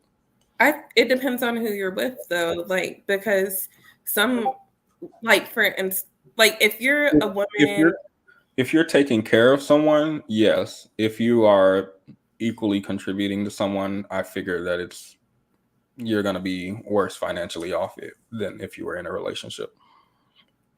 wait, I'm sorry. Were you saying that in or outside of a relationship, a woman is in a worse financial situation? I think in a relationship, a woman is in a better financial relationship, assuming if you're a woman taking care of someone and paying, like they don't contribute to bills, they don't contribute to household, anything financial, then I don't think it matters whether or not they're broke or not. You would probably be better off alone because you're financing two people. Yeah. Someone who takes care of their portion of whatever financial obligation they have, I think you would be worse off financially single. Now, emotionally, and maybe as far as how y'all divvy up chores, you might be better alone. But financially, I think you'll be better in a relationship just because the household income will be more. Well, I'm living in California, so like extreme circumstances. But from like what I see around me, I see either my single women friends or family members that are making ridiculous money and have freedom and are like traveling, enjoying their life. And then I see like my married friends or cousins, whatever, that are like, they're in a relationship, they're the breadwinner, really, but then their man has to perpetuate like they're the breadwinner. And like even in my friend's relationship, she's not even with a black dude, like she's with a white guy, but she's the bread earner. But like we wouldn't ever acknowledge that just because like men. But I'm seeing like women that are educated and women that are like high earning that are partnering guys that are just kind of average. Because like the specific climate in California, you as a single person, you have to make money or you're gonna struggle. And so the women are more independent out here. So like when they get with a man, if the man's not at par, which like they don't really have to be, because I see a lot of them get coddled in California, like they be at their mama's house forever. And I'm at my mom's house, but I'm not a man and I'm leaving. But like it's just they like the men in California are just different. So maybe that's not everywhere, but I see a lot of women taking care of men or women being the primary bread owner, except in the case of like actually just really rare cases where the man is like in a financial thing or a business, like big business owner or like a lawyer, doctor type thing. But even in those circumstances, I'm seeing like more equally yoked people. I just feel like you have more like freedom of what you do with your money. You don't need as much like when you're with somebody, you might be in a house and now you're splitting the house 50-50 or 40-60, whatever. But if you were alone, you could get an apartment or a condo and spend way less and have more money in your pocket. I'm going to disagree with saving on a house by getting an apartment, because I believe that you can build equity in a house and that it might just be Oh, well, better. yeah, no, I think you should definitely own property. But like what I'm saying is, so wait, because I don't think I'm articulating my position clearly. When it comes to a woman, even if she's a breadwinner, if she's equally yoked, if she's whatever, I think in almost any scenario, having a man in the household who contributes to the household financially in a meaningful way is going to be better for the woman's pockets than being alone. My contention is, if you are maybe, like you said, oh, instead of you paying for an apartment or paying 100% of the bills, now you're going 50-50. Maybe there's a financial risk as far as you don't want this person's name on the deed of your house, or maybe you decide that even though they're contributing financially, they're not doing any household chores, they're not taking care of the children, and this isn't really benefiting me in a meaningful way. Maybe for whatever reason, outside of finances, you may want to leave that relationship, which I think is valid, but I don't think you'll generally be better financially off if you're alone versus with a partner. I just don't think the finances is the thing that makes or breaks the relationship. So it wouldn't matter to me if I'm worse off financially if I have my peace of mind. Now, what you said regarding woman breadwinners taking care of men, no. yeah, but like, no, it's weird. Like, but like in some situations, it's not like they're significantly higher earners. They're just the primary income for the household. But like, yeah, I still think that a woman by herself can be financially more stable, because you don't need as much room and you don't have to use as much resources. Like, men eat more than women do. Like, if you have kids, the utilities, of course, are going to increase, and then there's going to be like sports and stuff and things that come up.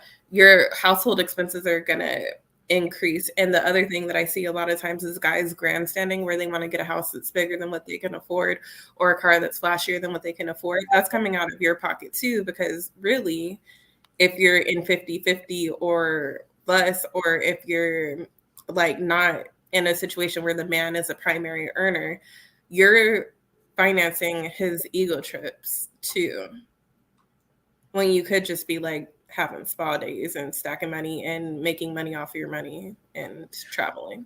I generally think two steady incomes are going to outweigh any. Again, if you're paying for the man's lifestyle, the man's half of the rent, or anything like that, if you're overpaying something, as opposed, like if you're 60-40 or 55-40 or something where you're overpaying, I think maybe it will be financially better for you to be alone. But if you're dating someone who is contributing, at least who is, let me see, because I saw a comment that I liked. Who has a steady who's contributing in a meaningful way, I think it's always going to be better than being alone. Again, I don't see it being financially better unless you are financing someone's lifestyle. But we just gonna have to disagree. Yeah, we can. Keep in mind, I'm not saying that just because it's financially better to have a second person in the household, you should get a man in there. I'm not saying that. I completely. Yeah, I think. Oh, just but I think. Yeah. Sorry. You can go ahead. I just think that more so what I'm saying is like, yes, you can be in a better position with two incomes, but like, what are these two incomes and what expenses does that person come with? Because that's why I said if they're contributing in a meaningful way, I cannot see any type of expense outside of someone just throwing away their money carelessly. I can't see any expense that would make if you're making 50K, you're probably going to be dating someone. I think men out earn women, so he's probably going to be making 55 or 60. I can't see any scenario outside of like someone who is just completely financially illiterate where adding $50,000 a year to your household is going to make you financially worse off. Even if you're out earning them, I can't see that. If they're contributing financially in a meaningful way, I can't see that at all. I'm blind. I'm Stevie Wonder right now. I have no clue. But y'all are saying it exists, so I'm not about to fight with your personal. Like one of the things that I look at too is like with the high earning women that I know that are single right now, I see when they try to date, like they're literally like working the numbers while they're like falling for the person. They're like, well, shit, I like this person, but if I bring that person into my situation, I'm downgrading my life. And like, so they choose to be single because they're not going to downgrade their life to be with a person. Like the options aren't there. And then like they might meet like a guy with like money, but then that guy with money is like fucking off money and like spreading his money too thin. And it's just like there's no financial responsibility. It's just quick money type stuff. Okay. Not quick money in the like street sense, but like even like corporate quick money. That's a thing. So like somebody might look more secure than they are. So let me be fair to you. I think if I'm remembering correctly, one of the number one cited reasons for divorce has to do with finances, and generally it's going to be women who are filing. So when I said I can only see this being a detriment if you're with someone who's financially illiterate, if you're with someone who's not contributing in a meaningful way, right? That seems to, apparently, according to divorce statistics, be a major reason why marriages are breaking up. So yeah, maybe it is so that adding someone to your household, even when they have finances, can be financially devastating. So, yeah. I mean, like you could be with somebody like my grandpa. He just like he spent like $10K last month, and we don't know what he spent it on. No idea, but that's $10K out of their joint accounts. And they were, my grandpa made more than my grandma, but like not significantly more. So it's like stuff like that. Just where'd that money go? What you doing?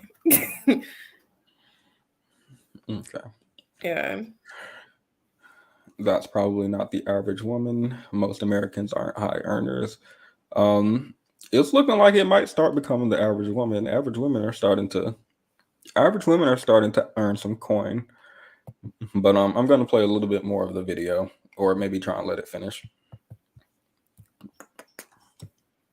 Wonder why they stay together. I understand now. Oh, now that I'm an adult, I get it now. When you get the bills and you got the kids and you're like, I could split, but let me stick on together because I'd rather stay together and be here and not be as happy. It's better be with someone and not happy than be with someone with nobody and be miserable. Really? I was trying to let it play, but they said that it's better to be. Wait, hold up. With someone, but let me stick on together because I'd rather stay together and be here and not be as happy. It's better be with someone and not happy than be with someone with nobody and be miserable. Really? Okay, I think it's better. I don't like the framing because the two positions here are you're either with somebody and unhappy or you're alone and miserable. I think you can be with somebody and unhappy and be alone and be happy. Again, I would point to the research regarding how women feel when they're not in a relationship. And these women are not unaliving themselves. These women aren't breaking down and crying because I'm alone and have nothing. These women are finding meaningful friendships with each other. They're roommates with each other. They're in community with each other. And they're able to find meaning in their life without a sexual or romantic partner. So the framing, oh man, that sucks. I only let it play for like 5 seconds. The frame, like I dislike the framing. I assume their audience is mostly men, and instead of getting the idea that hey, if something doesn't work, LB left. I didn't kick her, by the way. Hey, if something doesn't work, you don't have to be with this person. You can be a single guy and you can be happy. You can find meaning in yourself. Like if you can't be, if you can't be happy with yourself, a relationship probably ain't gonna fix that. So like if you're unhappy in a relationship and you're staying because you think you're going to be sad alone, I don't think that's a good reason to stay in a relationship, y'all. I really don't. Stay in the relationship because it's meaningful and you don't want to give it up. Stay in the relationship because it means a lot to you and you'd rather work with it, or because the person aligns with your values or whatever. Don't stay because you think you're going to be lonely by yourself. this is like that. I really don't like that. I really don't like that. Welcome back, LB. You left us. Explain yourself. Okay, you don't have to. We can watch a little bit more. But yeah, I wish again I would have liked, my issue with them is always going to be their framing. I would have liked something like,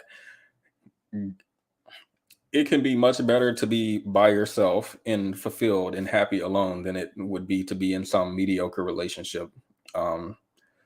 But no, instead it feels almost like a scare tactic. Hey fellas, if you don't get a woman, you're gonna be alone and sad, and it's gonna be a really bad time. So I mean, hey, it is what it is.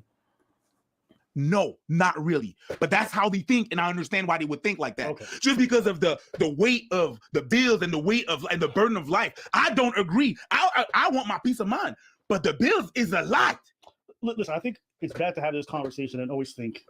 Okay, I think I was unfair. What he just said now was he doesn't think like that, but he thinks that's how men are going to think about it. He says he would prefer his peace of mind than to be in a sad relationship, but that other men are going to be thinking, if I'm alone, I'm going to be sad. Okay, I would agree with that take.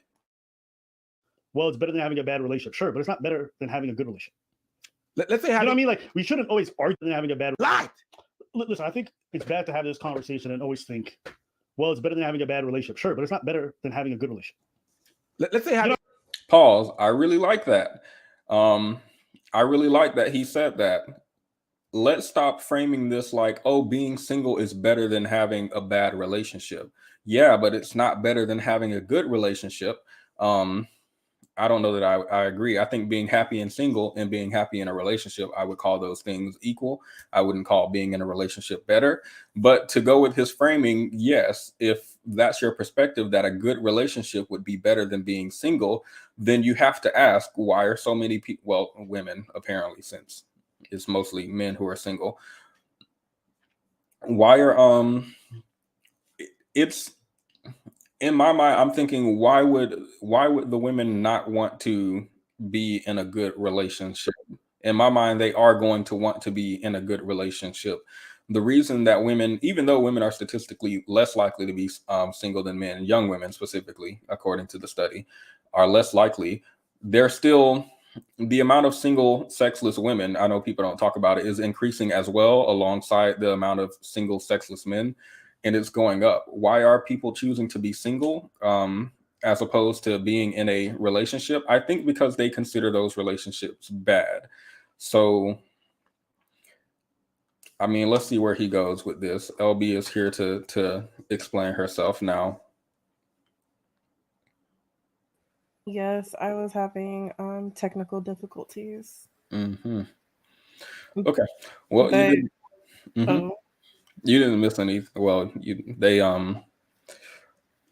said that being single is, well, I'm sure you heard me, didn't you? No, sorry.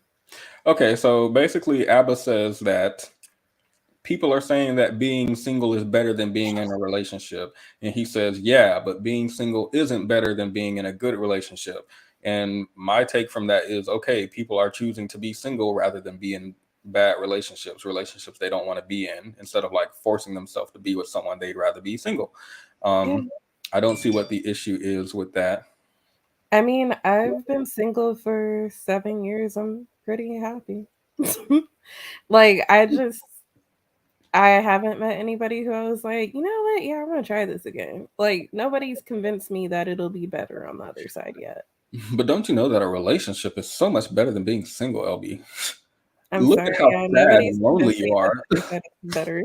Huh? What? I said nobody has convinced me that the other side is better yet. Maybe one day. Who knows? Do you think being in a meaningful relationship is better than being single? Happy. Meaningful. A good relationship. Yes. Well, no, actually, no. I feel like it depends on who you are as an individual. Like, because you could be in a good relationship, like where everything's good, finances are good, like the person's respectful and all that, but that's not for you, and you could be miserable. Because, like, my second boyfriend, he provides, he's respectful, he was like, everything was good about him, but I just wasn't feeling him. and When I he say agreed good, with when I say a another good woman. relationship, when I say a good relationship, I don't mean a relationship with a good person. I think there are a lot of good people out here who I could be in a relationship with that I just don't click with. I mean No, a but I good mean, like, relationship, not a relationship with a good person. but like everything was good. He treated me nice. We're still friends. Like that wasn't like to me. It wasn't even. It was just I didn't want to be in a relationship when we dated, and at this point we've like just grown in different directions. But Hello, yeah. Hope. Welcome. I don't think I've seen Hope in a while. Sorry. Um, Yeah, production says, honestly, same with my first boyfriend. I didn't want to be in a relationship. production says healthy relationship is better than alone for me. So I guess people consider. Well, okay, I guess I can see it. I can see a healthy, good relationship that you want to be in, with a person you want to be in a relationship with being better than being alone. I still wouldn't say better because some people are okay alone. Like not everybody needs to be up under somebody all the time. And generally speaking, I think Yeah, I might be in my mind. I'm the exception because I feel like most people are gonna say a good, healthy relationship is better than being alone. Even if they prefer being alone to being in a bad relationship, they would prefer a good relationship. And so like for me, can I share a little bit? I promise not to go over like 3 minutes. no, you can after this video is over. Okay, There's 2 more minutes to go. no problem. Oh, okay. I mean, like, we shouldn't always argue by the worst standard possible. And I think that's what a lot of people do in this because they've had some bad relationships. And maybe there's things about yourself that you need to fix. Maybe your selection process is trash. I refuse to believe that most of the people out there are bad people. I refuse to believe that most of the people out there were not in some ways good for you. Listen, if you're constantly having bad relationships, at some point you got to look at yourself and be like, maybe I'm the reason this is all fucking up. Right. And if you want to give up, you give up. But you have to understand for society as a whole, when so many people are checking out, not because they've tried and failed, but because they can't have a chance or they feel like they're not good enough or they feel priced out, which is what a lot of people say. Like if you don't have a college degree, these women are not checking for you. They want to be with dudes who are college educated a lot of the times. This is not me sitting here saying women, your standards are fucked up for wanting to be with a college student. It's not even that, because I could understand why. Maybe college helps you to understand, like, he's got the same values. He's going to be career oriented. He's been able to make good investments, whatever. If that you want to make that, it's not unreasonable criteria. My point is, I think it's a dark place we're heading towards. That's what I'm getting at. And again, that feels like weird framing. Hey, I'm not saying, ladies, that you're bad for having a standard. I'm just saying it's kind of a dark place we're headed to, don't you think? Like, I don't know. That feels like you're telling them it's bad that they have the standard. Do y'all have a preference for college degrees in the comments? Let me know. Specifically, if you have a college degree, is that something that you require in a man? But let's let them cook. I question what this is going to look like 20 or 30 years from now. You know, during the pandemic, we had so many people who just went on Twitch every day and spent all their days gaming and doing all this other stuff. And that's kind of carried over. And there's people who get no social interaction. I want y'all to think about what that's going to do to the psyche of people 20, 15 years from now when they're that detached from human connection. That's what I worry about. There's a big ass company that's going to take advantage of that, and that's going to create some AI. And the loop is going to be deadly. I don't know. It's going to be some wild times up ahead. But I just wanted to talk about this just because I think when you see depression, when you see self-deletions rising specifically in males more than any other group possible, right? Men are self-deleting at insane rates. This is a big portion why. Whether we like to believe it or not, some people might find it sad. Having a family, having a partner, those are actually very valid reasons to live on life. I said this before, but the reason that you live life, in my opinion, is for other people. Which sounds up to say, but without other people, I think life is pointless. Without my family, without my loved ones, without the people close to me, I have literally no reason to be on this planet. No. Nothing on this planet is fun. I really hate that. Again, I really hate that framing. Look, without a family, without a partner, without children, what reason is there even to live? Like, I mean, women seem to be finding plenty of reasons to live. Wait, can I point something out real quick that Abba just did? Because he's special as hell. Yeah, you can. Okay, so he said that you need a romantic partner. Then now he's saying, yeah, life without connection is horrible because family, friends, everybody else in the world. But I was like, your argument was that we need a romantic partner, and now you're generalizing it to like everybody as people that could fulfill you. And it's like, no shit. Like you can be fulfilled by like multiple different types of relationships and multiple people. Yeah, versus one sole person. his again, I will always disagree with this framing because culture says men are self-deleting because of their own internal issues. Are the s- are they single and self-deleting? Is that what the data says? For example, what he says about not having a family being the worst thing, and being single, like what's the reason to, if I didn't have people, what's the reason to even continue going? I feel like that is how a lot of guys feel. I think there is data out there to suggest that men, after they break up, are extremely likely to unalive themselves. A lot of the male suicide rate I think may be due to that. Maybe due to men losing what is the only meaningful relationship in their life, or maybe losing access to their family or whatever like that. In my mind, the framing for this conversation is we need men to understand that you can have a fulfilling life outside of a romantic partner. You can have a fulfilling life if you don't have children. You can have a fulfilling life if you don't have your own family. Maybe you can talk to again, maybe you can build a relationship with your family members, your friends, your coworkers, your colleagues, your peers outside of this, so that you don't feel alone after a breakup. But instead, they're like, what reason is there even to be alive if you're not in a relationship? We need each other. Like, it feels like they're contributing to the issue as opposed to like providing a meaningful solution. And it may be due to their worldview. Like he said, he thinks the reason to live is for other people. So if you don't have other people, specifically in this, they're talking about a relationship with a woman, then what reason is there to, oh, hell be left. Vitamin. Well, let me finish. What reason is there to go on if I don't have that relationship? There are a lot of reasons. It would have been nice for them to talk about that instead of like doing kind of the same thing that I think guys hear a lot, which is, what reason do you have to live without family? A man's only purpose is, or whatever. So, Vitamin. Well, can you hear me, Jake? Nope. Are you saying that for real, or are you just playing with me? Okay, give me a second. I'm gonna switch my headphones. Okay, I'm gonna go on mute. Okay, LB, if you wanted a You minute. are so disrespectful. I'm just telling it how it is. Oh. If you wanted to finish while Vitamin gets her. Yeah. So what I was gonna say is that, like, I think it depends partially on how you're raised. Like, me and the people, my friend group, I just realized during this video, what we have in common is that we value our friendships outside of like relationships, whether we're with somebody or not, we're still going to maintain our friendships. And I see that consistently. Like, so for instance, my best friend, she's married. Her and her husband have a pretty secure relationship. And, you know, he has his friends and she has her friends and they have shared friends, but like they're not up on each other all the time. And so like they're not putting that pressure on just that one other person to fully fulfill them.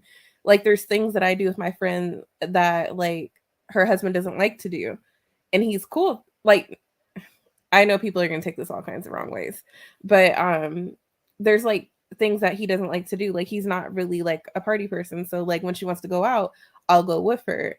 And it's just like a different experience, and that is part of her being fulfilled as a person. Like she gets to do that. She has another friend that she does like artsy things with or whatever. And like, you know, he has a friend that he does whatever, I don't know what his hobbies are, but like it's we were raised in households where you have value on either like sibling relationships or friendships. Like for me, it was I grew up with my cousins. So no matter what, like I had my cousins and I could talk to them, I could go to them, confide in them and stuff.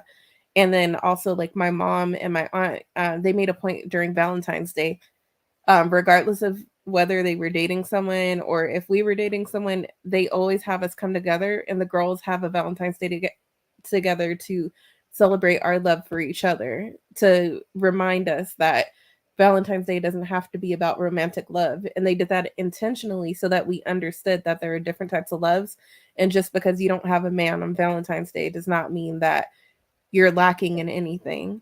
And so like for me, when Valentine's Day rolls around and I'm single and people are like, oh, like, are you feeling some kind of way because you're single? I'm like, no, like this is like a day about love. Like I can hang out with my girls, I can hang out with my cousins.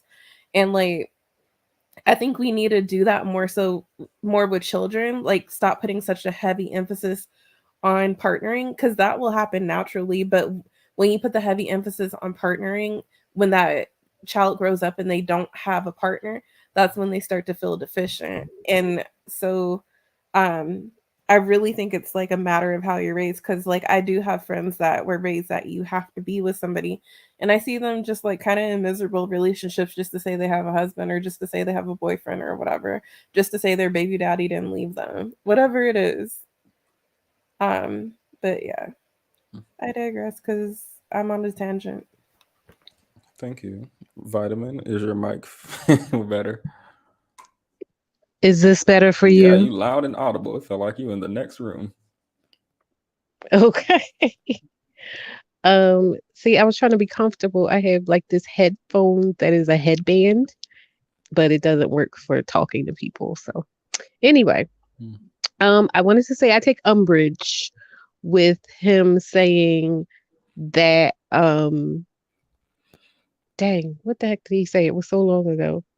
He said something about just the way he's like, oh, you know, it's irresponsible or selfish to not want a partner. And it's like the men, they don't do that to the men. Like whenever there's this talk about societally what we owe society, and oh, if you're not partnering, then you're like doing a disservice to society at large. They don't talk to the men like that. You know what I mean? And they don't talk to the men about that when the discussions are about, you know, sowing wild oats and things like that. Now, to be fair, I know that like Abba and Preach will say, oh, that's kind of silly and blah, blah, blah. Like they kind of talk about it.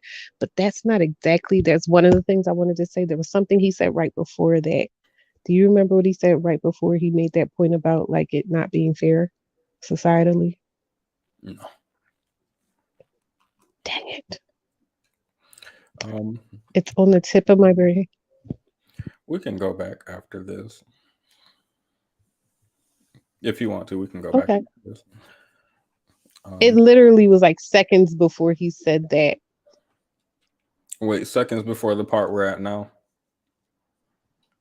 Yeah, maybe if you go back like 15, 20 seconds. Okay, let's watch a little bit. Then we can go to cultural after Vitamin's done. What that's going to do to the psyche of people 20, 15 years from now when they're that detached from human connection. That's what I worry about. There's a big ass company that's going to take advantage of that, and that's going to create some AI, and the loop is going to be deadly. I don't know. It's going to be some wild times up ahead. But I just wanted to talk about this just because I think when you see depression, when you see self-deletions rising specifically in males more than any other group possible, right? Men are self-deleting at insane rates. This is a big portion why. Whether we like to believe it or not, some people might find it sad. Having a family, having a partner, those are actually very valid reasons to live on life. I said this before, but the reason that you live life, in my opinion, is for other people, which sounds f***ed up to say, but without other people, I think life is pointless. Without my family, without my loved ones, without the people close to me, I have literally no reason to be on this planet. None. Nothing on this planet is fun or worth it enough, the suffering that's involved, if I don't have the people around me that actually bring me joy, that make every day waking up much more easy and enjoyable. Without them, this is all pointless. To what? Make money to do what? Like there's no amount of financial experiences that are going to matter if I don't have people to share it with, right? If I don't have loved ones I can really experience that with. And as great as friends are, friends go on with their lives, generally speaking. So when I look at people and they say, well, relationships, they actually are. Now, women, to their credit, seem to be much better at adapting to the single life than men. There's a difference. Men suffer from it more. Women suffer, but not nearly as much as men. And so good for ladies. I'm speaking specifically to the dudes. The way the economic situation is shaped, it's no surprise that women want to go for older men. Like women are also struggling to some degree financially. So they're like, yo, why would I stay at another dude who makes 30 to 40K just like me when I got a guy who's older, more established, got a better place, better car, and better looking? This is not condemning ladies or condemning men. It's just like, this is fucked up. And I felt this was coming a long time ago. And now that it's here, and it seems to get worse. I wonder where it's all going to go. I feel like it's going to get worse before it gets better. I agree 150%. I just let the whole thing play out just so we're I think I remember what it was I was trying to say. When he was saying that like not having a relationship or having a not having a relationship is not preferable to having a good relationship, right? But I think that is like that's understood. Everybody understands that. And the way that that's what it was when he was like, oh, well, maybe you're just a shit person, basically. Like maybe it's because you don't know how to pick. And that's what I take umbrage with, like this idea that, oh, you just don't know how to pick people. That is such a generalization and like blanket statement, a way of dismissing the real issues with how women and men, or rather men, are relating to women within this idea of relationships. Because it's not even a thing where a lot of women don't want to be able to be partnered with men. And a lot of women I've known have tried to like kind of change themselves. There's friends I have, really good friends I have now, that are always constantly trying to bend themselves in all these different ways to be amenable to these relationships they're in, when the guys are just being outlandishly horrible. You know what I mean? And so it's like, I hate when I hear, it's kind of triggering me when I hear people just say, oh, you're just not choosing right. You're just not choosing right. Like that's just such a, I don't, for lack of a better term, because I guess I'm kind of tired today, mean. I just find that to be really mean, to just say, oh, you're just not choosing right. I don't disagree. So people are also pointing out you using the word umbrage. I think they were impressed with your vocabulary. Hey, Petty, can I say something? Yes. I agree, Vitamin. It is kind of mean to say, oh, you're just not choosing right, you're just not choosing right. Because I feel as though the people who say this, like maybe, okay, so maybe they're in a relationship and they're like, like that's the grift now. When someone's in a relationship or a marriage, like now I'm going to get on YouTube and I'm going to tell everybody what they're not doing right because I have all the answers and I'm now the expert on why you're single. But that's not realistic. And so like people who are saying you're not choosing right, they're either not single and so they feel like they're an expert all of a sudden, or they are actually still single and it's like, okay, well, why don't you have someone, right? Because you haven't found someone that you clicked with. Like it's kind of like I mentioned earlier, getting to the point of like bullying. It's like an abusive partner when they're like, if you don't be with me, I'm gonna do this to myself. Or like men are self-deleting more. Okay, why are they self-deleting? What does that have to do with women? Maybe it could be because of loneliness. Okay, well, if men are lonely, if men who want to be partnered with women are not being partnered with women and they're more lonely, then that means that there are probably more women who are not being partnered. Women who want to be partnered with men. Are those women offing themselves too? So, like, that's what I'm saying. People are choosing to be single for a reason. Like, and it's kind of insulting, especially to women. I feel like they dangle it like a carrot in our faces. Oh, you're single, you're about to be in your 30s, you're in your 40s, you're single because you didn't choose right. You didn't do this, you didn't do that. There's already enough pressure on women as it is. So when you like I know for one reason, like I hate dating apps. And I've had some friends that they work really well for. And I've done dating apps multiple times.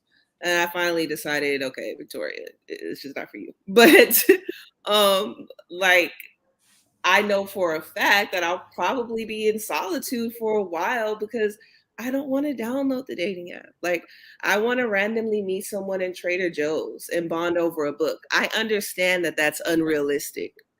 But it isn't unrealistic for you to have some emotional intelligence, know where my CLIT is, and like just be a decent friend at bare minimum. I don't Well, I thought a CLIT was a degree or something. Wait, why did I why he need to know where that is? I spelled that in my picture and I was like, oh.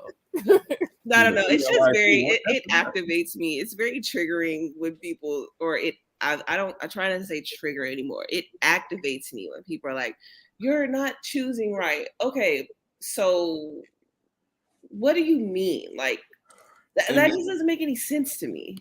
I mean, in my mind, I can understand how this might be inflammatory for women to listen to.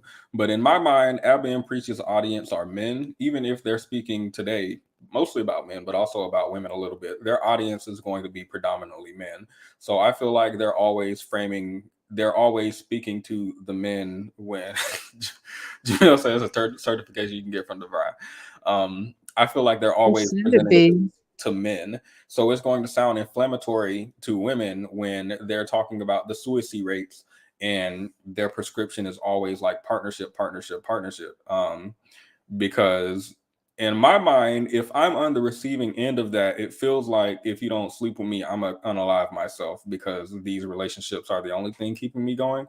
That was like a very raw interpretation of what I heard. And again, I disagree with the framing so much. He even points out towards the end, hey, I'm just speaking to the men. The women seem to be doing good. Hats off to you. I'm just speaking to the men. So like, why didn't you? I feel like I expected more. So you can acknowledge that this only seems to be affecting the men, this loneliness epidemic, and women seem to be doing very well. Why? When we go into the research, apparently, number one, women are having to do a lot of labor in a relationship that men aren't doing. So men on average aren't up to par. There needs to be some improvement. Number two, women have a social network, not like Facebook, but like with friends and each other outside of a relationship. So being alone isn't the end of the world. Remember what he said towards the end? Oh, meaningful friendships, meaningful community. And eventually all your friends are going to go away and leave you. So you need a partner. Like this framing is so, it's not conducive to what I think would be improvement for men, which it feels like they're talking to. Why didn't you say something like men should be forming better friendships with each other? Why didn't you say something like why didn't you, this was a big part of it actually. Men tend to make later in their life, they tend to make friends through their partner. So if you divorce your wife, your friends might be cut off as well because the only friends you know are through your woman instead of like you genuinely networking and making friends yourself. Men tend to have less intimate friendships than women. Maybe this is why male friendships don't last as long. Like Abba just said, oh, once you become older, your friends are going to start cutting you off and da da da. This seems to be less likely to happen in women, maybe due to the type of friendships they have. Maybe an intimate friendship is better than like meeting a dude at a football game whose last name you don't know. Like I feel like this could have been such a more meaningful conversation, and ultimately I feel kind of let down for them. That's why the title is what it is. Do men care about men? I feel like if they cared about men, they would actually speak about this stuff in a meaningful way, as opposed to just like the women have it so easy. Look at these women, 80% of women are dating 20%. Like I'm going through the comments and like it's just a bunch of dudes who are like younger women are using older men, and women have too high standards, and I don't think they care. Like I think the answer to that is they don't value friendships. That is why one of their selling points, which sucks, is hey, hurry up and get with me because one day your friends might die. Dude, one day you might die. Like what? That doesn't even make sense. Like how am I supposed to know that you're going to outlive my friends that are just quite funner to be around? And like you could even have the argument that your friends will have partners, but that just doesn't make it's just like learn how to be a friend. Like go back to elementary, go get some toys, get on the soft rug and learn how to just like be good friends. Like I know that sounds immature, but it seems like there's some foundational components of emotional intelligence just missing. Yeah, I put it in the chat earlier, but I said I feel like the real reason for male self-deletion being so high is ego and patriarchy.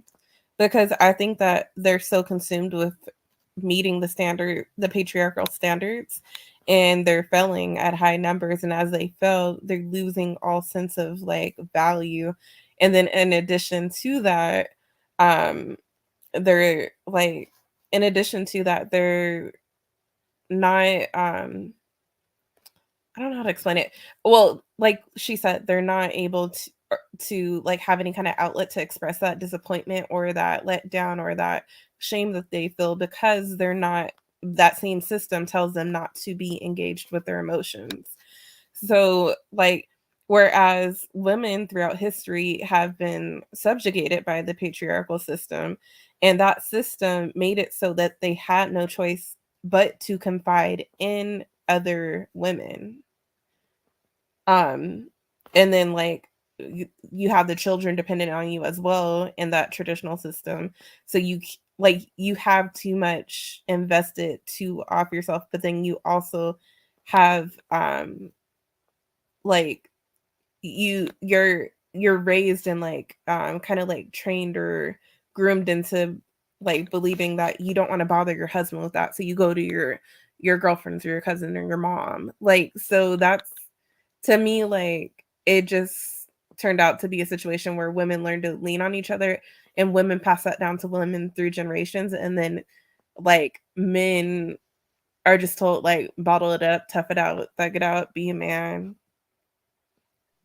Well, there's a couple things there too. Like for one, when it comes to the women, is let's not even get into how some women are only good enough friends when they don't have a relationship. Like there are those women that when they get a relation, they basically friends, platonic female friends, are utilitarian for when they're not in a relationship. Then when it comes to the guys on like not the other side of the same coin, but basically within the same hand of change, like the guys, they may not be they don't have any friends to talk to, and let's say they get a wife and children and stuff like that. Like that guy that drove his Tesla or whatever off the side of the cliff with his family inside, but everybody lived. You know what I mean? It's like there's not enough discussion being done about men. Just like get yourself together. Period. Don't worry about what your relationships are going to be, friendship and everything. Like just don't be a suicidal or sorry, unalival, homicidal maniac that is just wants to see the world, everything around you burning with you. You know what I mean? Like there's not enough discussion being talked about of just wellness that has nothing to do with other people.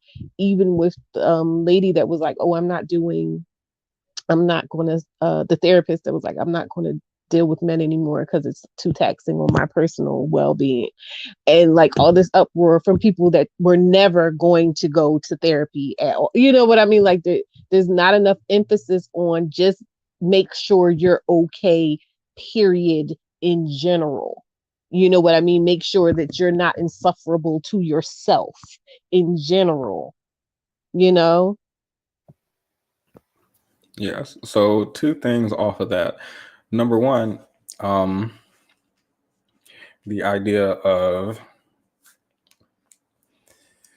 men cutting off their female friends as well as maybe some male friends once they get into a relationship, playing into that kind of over investing in your partner.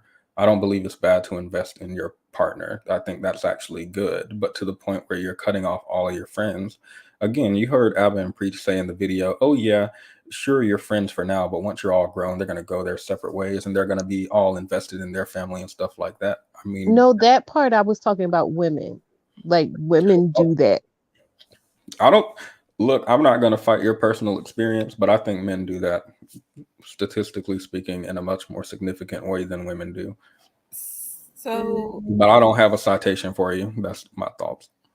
like, two-part on that. Like, on one side, like, when men get in relationships, like, and I'm talking hetero right now, like, when men get in relationships, they usually have to drop their female friends, and then their male friends are usually not suitable to be around because of the toxic nature of single men in our society. Like he can't hang out with the guys that are going down to the strip club on the weekends and picking up girls at the bar on Thursdays because it's college Friday or whatever. Like he can't be in those spaces anymore, and that's what the single men are doing. Versus like the single women, like we going on like little sprout retreats, girls weekends where like we ain't really doing nothing. Like we're having fun, but we're not doing anything that feels threatening to our partner unless they're just extremely insecure. And I feel like there's less, like men are less like they like it's not assumed that women are out like doing something bad when they're hanging out with their girlfriends. Like it's like, oh, they're doing girl stuff, and you're like expecting them to do like spa days and all days. Like at the end of the day, we're all humans, so we're all doing whatever we're doing. But I feel like there's like those stereotypes of what men do together and what women do together, where it feels more threatening for men to be with single male friends versus women to be with single women friends. And then also, like Vitamin said, I have heard people say, oh, like when your friend gets in a like my own like I've had people tell me that when your friends get in a relationship, you just have to be understanding. They might push you away a little bit, but that doesn't mean they don't love you. They just have to like put into their man and their family or whatever. And I think that we need to stop telling children that, because I think that when two secure people, and I've seen this, when two secure people come together, they have their own individual relationships that help sustain them as a person. And so when they get into the relationship, they don't need to give each other 100% of them all the time, because like they already, like when they met that person was spread out and they enjoyed the part of them that they got, if that makes sense. I don't know if that makes sense. It does to me. I think that makes sense. I think there are some caveats. Like, I'm thinking of like if you're married with 11 children, then you probably don't spend as much time with your friends, right? Because there's just so much to do and get done and be responsible for. But I never really understood like single adults who, I think people just use it as an excuse because it's a codependency thing, because there is a noticeable difference. Like when you're in a relationship, I never hear from you. And then all of a sudden when you're not, it's like always calling and texting, and it's obvious. And I kind of feel bad for people like that. Like I kind of feel some empathy for them, because it makes me feel like they probably have like a codependency issue. So can I present a and then I'll let Hope go because Hope's been up for a while. But can I present a comic that I think is related to that? Um this is, I'm glad I found this. I was looking for it while y'all were speaking, but I hope y'all can see it. So it's a man and a woman. Ignore the skin color. It's a man and a woman. They're sitting down watching TV and they're cuddled up. And the man on TV says, "You're my world." And the man asks, "Is that how you feel about me?" She says, "No, I love you, but it's more complicated than this." And she puts on a spacesuit, and they put on a spacesuit and helmet and go to outer space. She says, "I don't just have one world. I live in a galaxy with a lot of different planets. There are loads of them, and they're all important to me. There's the friendship planet, the hobbies and weird interest planet, the career, the ambitions, the family, the time to myself so that she can watch teenagers on TikTok do their makeup. And then there's you, right? You're a big part of my universe, and I'm glad that you're here. But I have to keep all of my planets turning, or none of them would work, right? Friendship is important, careers, like it's not just this relationship that's important to me. And I'm not going to hyperfixate it. So instead of saying you're my world, she says you're a planet in my galaxy. And I like that. I like that framing a lot more than someone being your world. That's all. Y'all can continue. I like Or that too. Hope, what have you? Hey everyone, I hope y'all are doing well. Welcome. Good evening. Good evening. I just wanted to second what the ladies are saying. Also, I've been thinking about this for a while. I think that women in general subsidize like men, and we talk about this a lot, like how in a relationship women do the majority of emotional labor and all that. But I think women subsidize the failure of men picking up their share even outside of relationships. For example, like um, some of the ladies were talking about how when women get in, some certain women get in relationships, they kind of disappear and then come back when they're single. And I would say they would come back when they have problems in the relationships, or when they're with their other girlfriends. They not only sorry, they come back and they're like, let's say they go to brunch with their single friends. They're usually sitting there talking about their man and what they're doing or what they're not doing and their kids. And what usually it's a failure from the man doing enough. So it ends up being that the single friends or single sisters or single mother or the mothers or whatever tend to pick up the pieces after what the man is not doing in a relationship. So even if you're single, you're usually hearing about your friends' husbands or boyfriends' issues, and then you're picking up the pieces. And then she goes home and she's like, okay, fine, I vented for the day, I'm happy. Let me go back to this relationship. So does that make sense? I feel like yeah, I don't mess their with those failure people. just reverberates throughout the community. I don't mess with them people. Like my friends, like they may talk to me about their relationship issues, but when we get together, it's not just like a venting session and then they go about their day. Like, but we actually have parts of our time together where it's just us doing things we enjoy as friends, and they may confide in me about something going on in the relationship, but it's not like the whole meeting is about the relationship.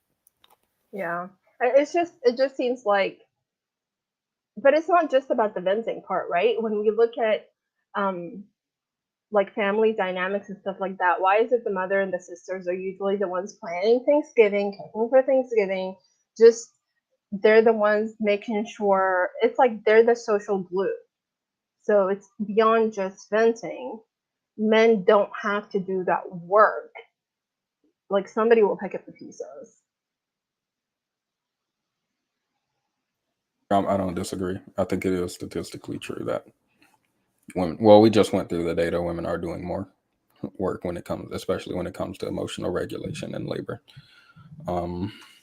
When it comes to the ABBA and Preach thing, I'm like, what is their solution? Because I'm like, it seems like they were just saying men get into relationships. Like, I mean, that's another one of my issues is that they're not, I don't think they're video essayists. I don't think they're that's what their channel is. It seems more like loose commentary. So perhaps it's an unfair critique when I'm saying I expected more or I wanted more from this, or this isn't giving me enough. Maybe I should look to other content creators who might be prescribing solution. But even in the limited way that they did give solution, it seems like the solution is we need to. There was a part where they said, hey, ladies, I'm not saying you're bad for having these standards, but I kind of worry about where society is going. And then at the latter half, he talks about men valuing family over anything and how life isn't really meaningful without that. The Preach, the shorter guy, I think he said, I'm pretty sure he said something in the middle that was like, he thinks most guys believe what ABBA believes. Oh, without my relationship, what meaning is there in life? But he personally values his peace more than he would care to stay in a struggle relationship. I would have liked that perspective to be fleshed out more. I would have liked that to be talked about more. Somebody in the comments said he don't talk a lot and he don't add a lot. I agree. I think the taller one tends to take over mostly, but when he does speak, I think what he says is like, I would like it to be explored more. I think it's like very meaningful, even if I disagree with the presentation or whatever. So I mean, yeah, I would have liked to hear more about that, but yeah, no, they didn't. This didn't work for me. Yeah, I completely agree because I used to follow Abba and Preach. If it was just Preach, I might still be following, but Abba is for play. He plays games all day and will play in your face, knowing good and knowing good and well that like what he's saying is foolishness. I feel like Preach will play to an extent, but like he has his stopping points where he's like, nah, I gotta be serious about this point. But I think their channel as a whole is just for play. Like, I don't think they're there to bring solutions. So I hope you're not like actually. I hope you think. I watched Abba on. He went on Destiny recently. I think it was recent. It might have been an old video, but he was talking to somebody. What's his name? I don't even know the dude's name, but he was talking to somebody, and they made like a $20,000 bet that he would get 100,000 subscribers, and he was going to lap ABBA, and he was going to do this and that. And ABBA said he's not even trying. It's like a hobby. It's not that deep as far as content creation. They're not putting in like an extreme amount of effort or something. So yeah, I don't think that makes sense that it's for entertainment. It's just it seems a bit insidious to me. Like, I mean, if you have worked up to, I think they're near 2 million subscribers now, and you decide you want to do leisure, look, in my mind, you didn't earn what you didn't earn. I don't care. Take your time to relax. I just, again, wish it would have been presented better. I don't think most of them have. I don't think a lot of them care to find solutions. It's usually just conversations or gripes about the same things. I mean, I'm not going to say no one is seeking solutions, okay? But I mean, I can't really think of any like it's always just like the same conversation about these are the things that men go through, women plus accountability. And then throwing the word modern. It's like just and maybe that's it. Maybe I'm using them as a figurehead for the larger manosphere side of YouTube community, where it doesn't feel like there are meaningful solutions. It just feels like guys who are like, see, we're modern women to talk about this. You don't see feminism addressing this issue. Wait, what does anybody? I've really been wanting to ask someone in this. Okay, what does modern mean? Like, I've seen people, like I've even seen other women on YouTube refer to women as modern women. And I don't understand that, because don't we all live in the same year? Like they mean non-traditional. Non-traditional though, and they mean like they're saying like women that are basically like the woman in that comic strip that Petti was talking about, that aren't completely focused on being a supplement to a man's vision and focusing solely on the home and the family and service to their little nucleus of, the husband in charge and the children and stuff like that. So basically a well-rounded individual that happens to be a woman. Yeah, like it's like, because modern means recent times. It's like up-to-date times or recent times. All of us who are alive and usually having these conversations are usually within a specific age range. So as traditional as like you may think you are, it's so weird and it's cringy. Like, what makes you less modern than the woman next door? That's just not. It's not a thing. Someone in the comments. It's this ideal. Go ahead, LB. Oh, someone in the comments, LaDoya said modern equals feminist, and I was gonna say exactly that. Like, it's a dog whistle. It's not literally meant, right. Like, the way they're using the words are nonsensical, if that's even, I think that's a real word, but like the way they're using the words is nonsensical, and it's really just a dog whistle for people that do not like feminists, and to say feminist, and to shame women that are self-sufficient and well-rounded. It's kind of like saying that, like the anti-woke people who don't even know how to define woke. Mm-hmm. And the worst part is it's rooted in this like idealistic idea about what the women back then, like their motivations for doing things. When if you actually talk to the women, like older women and stuff, there's so many older women that are talking to the younger women and just like, girl, do you get your education? Don't depend on a man, don't make the same mistake. I wish I went to school. I would, they were just behaving that way because their options were so much more limited. And when I say they, I'm talking about these men that use that term in that way, are like ignoring the fact that these women had very little choice in the matter. You know what I mean? Also, So most of them worked, so I don't know what they're talking about. Yeah, like this is not nuanced to like I especially like for the black community. I can speak like the what my I'm trying to think about my grandma worked on my dad's side, my grandma. Well, she definitely worked because she immigrated from Jamaica to America and worked as a single woman to bring her children over here.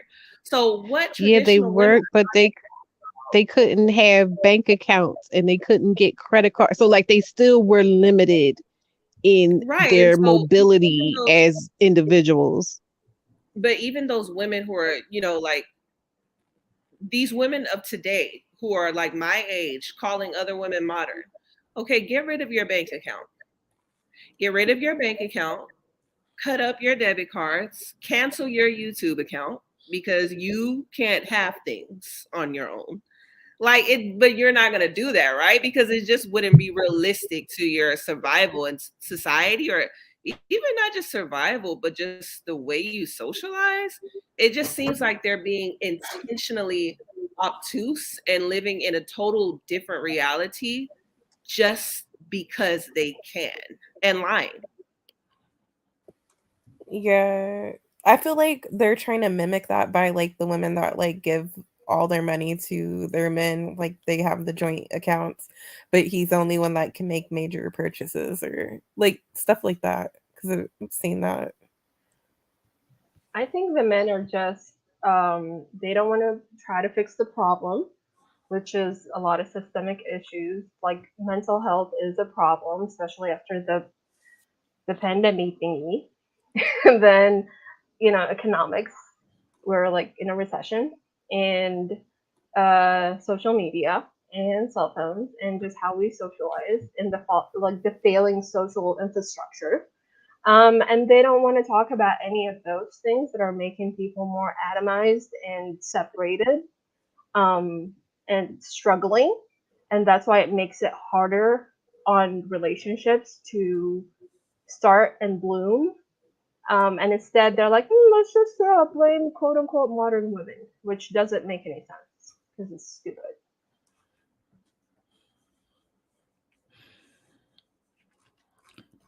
I'm looking at something stupid on my screen.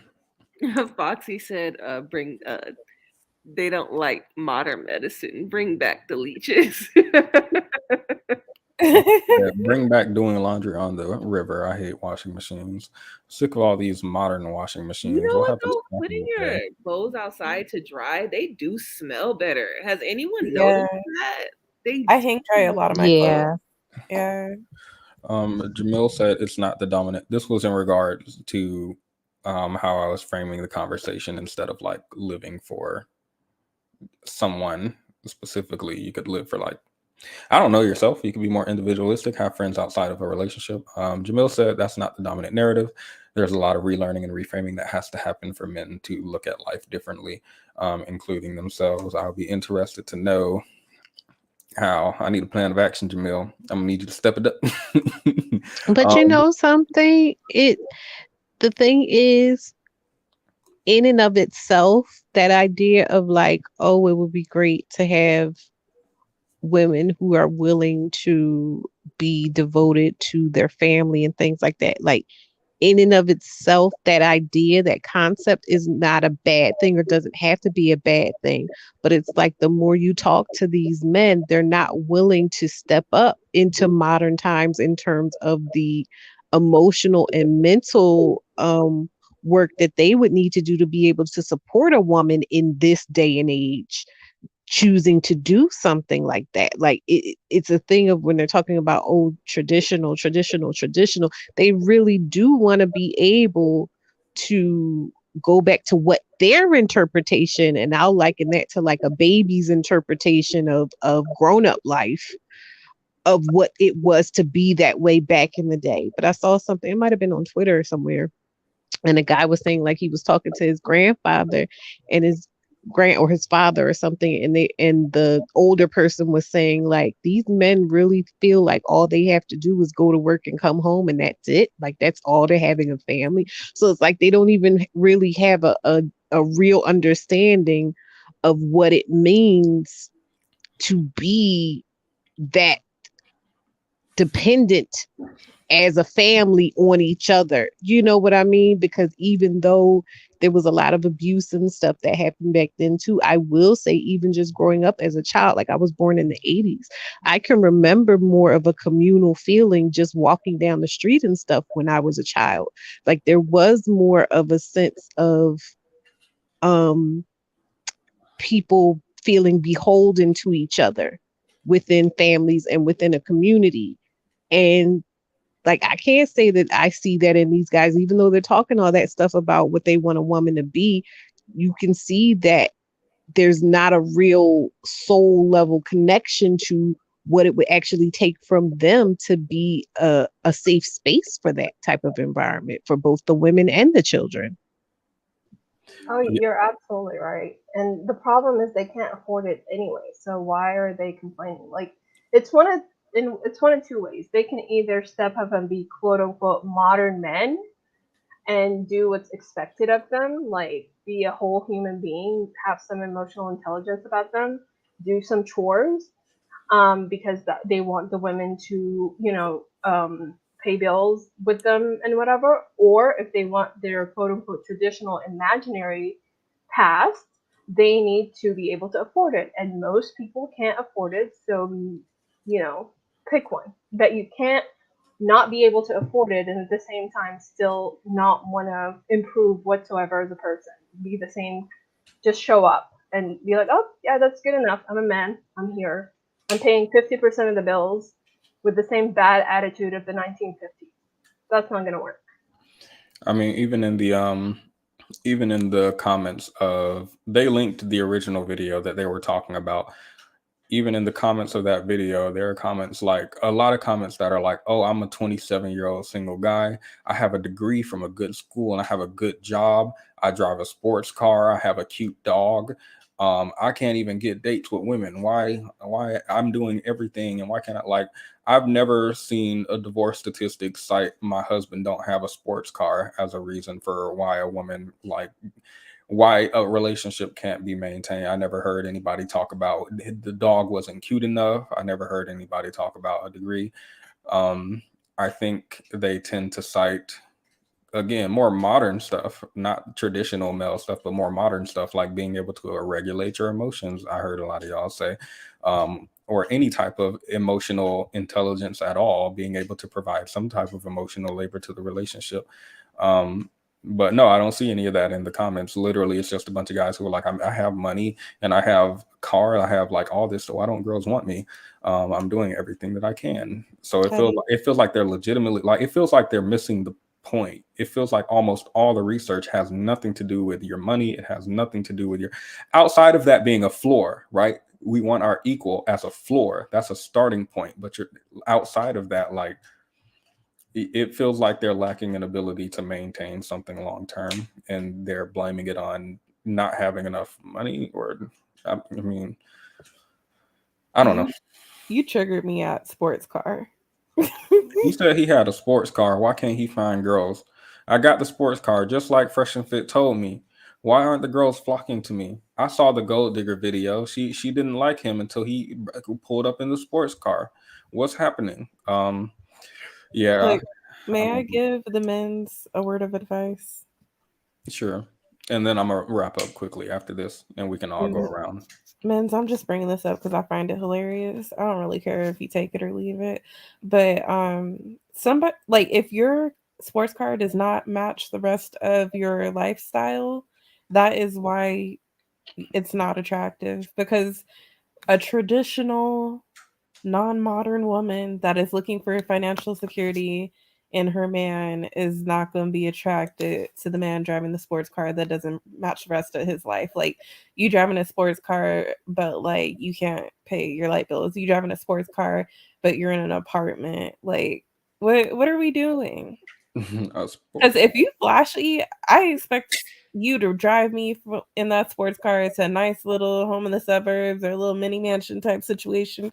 I'm not like, if you pick me up in your sports car and we going to the projects, no offense to anybody who has to live there, but like if you don't stunt like you have more than you have and then be mad that somebody is like not into it. Like it either is or it isn't. Just be upfront with what you have so we know what we're working with, where we're going. Can I present something that I think? Let me share this. This is a meme that I see going around like every couple of months. Let me remove this from the screen. Lavender said an ugly dog would make her think twice. So it's a woman and she shared a screenshot. There's a man, apparently he has a flat screen TV, a PlayStation 4, and a lawn chair inside of his home. And this is his apartment. This is everything in his apartment. And she said, men really think it's okay to live like this. And the man said, women hate how little it takes for us to be happy, stay up kings. I thought this was interesting because you were just talking about the fact that somebody might be driving a sports car and then come back home to something like this. But also, this is sad. Like, this is really, really, this ain't even like, oh, he lives a lackluster lifestyle or he doesn't have the most expensive furniture. This is like a lawn chair and a TV on the floor. What do you like? Look, what do you invite a Can I girl point over? out? don't But can I point out that even if, let's say, a woman decides to go ahead and deal with that person, that if things were to go to the left, that they would be clowning her for letting some dude, penetrate her on a carpet or on an air mattress. You know what I mean? Like, it's not like I'm men won't. Yeah, ran, like they'll sit there and say, "Oh, you were the dummy for dealing with this guy that lives like that." Like. I ran But out of. then again, if we decide not to, we have our standards are too high, and we're modern women, whatever that means. look, I can't tell you how many men lost me when I seen their place and it looked like that. Like it's the bed with no bed frame, like the living room with no furniture. Like I dated this one guy, he like when we went to his apartment, I was confused because he had been driving me around in a sports car. We were going to the casino every so often. We going on these nice days. He always dresses nice. I get to his apartment. It's like storage contain. It's a small apartment in like a really cheap area that's run down. Look like there's crackheads outside, and then you have like you go into his house. It's like junky, not dirty but junky, and there's like storage containers lined up on the wall, and like he got this old busted couch that got holes in it and shit. The bed don't have no bed frame. You got a fitted sheet but no top sheet. This sounds real Let me specific. go grab a blanket. And I was like, wait, this is how you live? But like some of them be fronting so hard out in the streets, and then you see how they live and you like, ooh. Now, what I will say to the young girls, when you see that, run, just run. Don't get involved. Don't get your emotions involved. Just be like, oh, cute. And exit stage left. Okay, so one last thing relating to this overall topic, then I'll play my intermission. We can have a short after show, and then I'm going to end the stream. This was something I wanted to show this a lot earlier when we were discussing the Abba and Preach video. Layla had a bunch of dudes who were always hollering. Even on like her birthday, I think she got like 2 gifts from other dudes. I was like, they were trying to you. She was like, no, they're just friends. I was like, guys are not going to be friends with girls to be friends with them. I was like, if they want to have a friend, they'll go find a guy. This was like an ongoing, like not in a malicious way, but it was like almost like a joke throughout like the early days before we got married. The day she changed her marital status, all of them defriended her. And I was like, just saying. It was just like, oh, you're so great, awesome stuff, like whatever, like neutral comments. And I was like, these guys are not your friends. They're planting seeds and hoping someday that it'll sprout. Layla had I wanted to discuss that at the time that y'all were talking about the fact that once a man when a woman gets into a relationship, there'll be an expectation for her to cut off her friends. I That is thought some it was, psycho behavior. huh? I'm like, this is some psycho behavior that men do. Like, It's you're sitting there planting seeds, like you're showing up as a quote unquote friend, but you're actually lying because that's not what you're trying to be. Like, and then they blame the woman by saying she friend zoned me. No, you were being sneaky and manipulative. Well, my reason for bringing that up was, aside from the fact that it feels a little dehumanizing that someone has no value to you as a friend without you like biding time to be in a sexual or romantic relationship with them later. But in regards to the video, I felt like this was a part of the issue. I think women tend to be much more meaningful friends than men just because I think they are more open to discuss um, more intimate topics, more kind of mushy stuff, have more emotional vulnerability than you might have with your guy friends. Um, but the fact that dudes are like, once a girl is in a relationship, she has no purpose to me, or once I'm in a relationship, she has no purpose to me. And the friendship is not like an actual friendship. It's kind of just me secretly wanting to have sex with her or be with her. Um, I think, again, I think that contributes when Abba and Preach were talking about the way that friends will part ways and the way that guys without meaningful relationships around them will be lonely and single and like think about unaliving themselves. It feels kind of sad that guys will literally look at a good friend that they have and reduce that person to sex when this is like, I mean, that's tough. Like, it feels like it's a negative outcome for both women and men. So, yeah. But that's my final thought. Definitely is. It's disheartening. That's my final thoughts on that. I'm gonna play my intermission, and we can have a after show, a brief after show. Thank you everybody for watching. Y'all don't have to watch the after show. It is going to be Dusty and Ghetto. You really want to catch fucking 350 pounds of dude in your ass? Of course. Sounds like a good time. That's a good time to me. He hop on my meeting, he start riding me. I said, Daddy, don't stop it. Look how he drop it. Just like a pilot, I'm all in his cockpit. I lick the cock tip, I let the cock drip.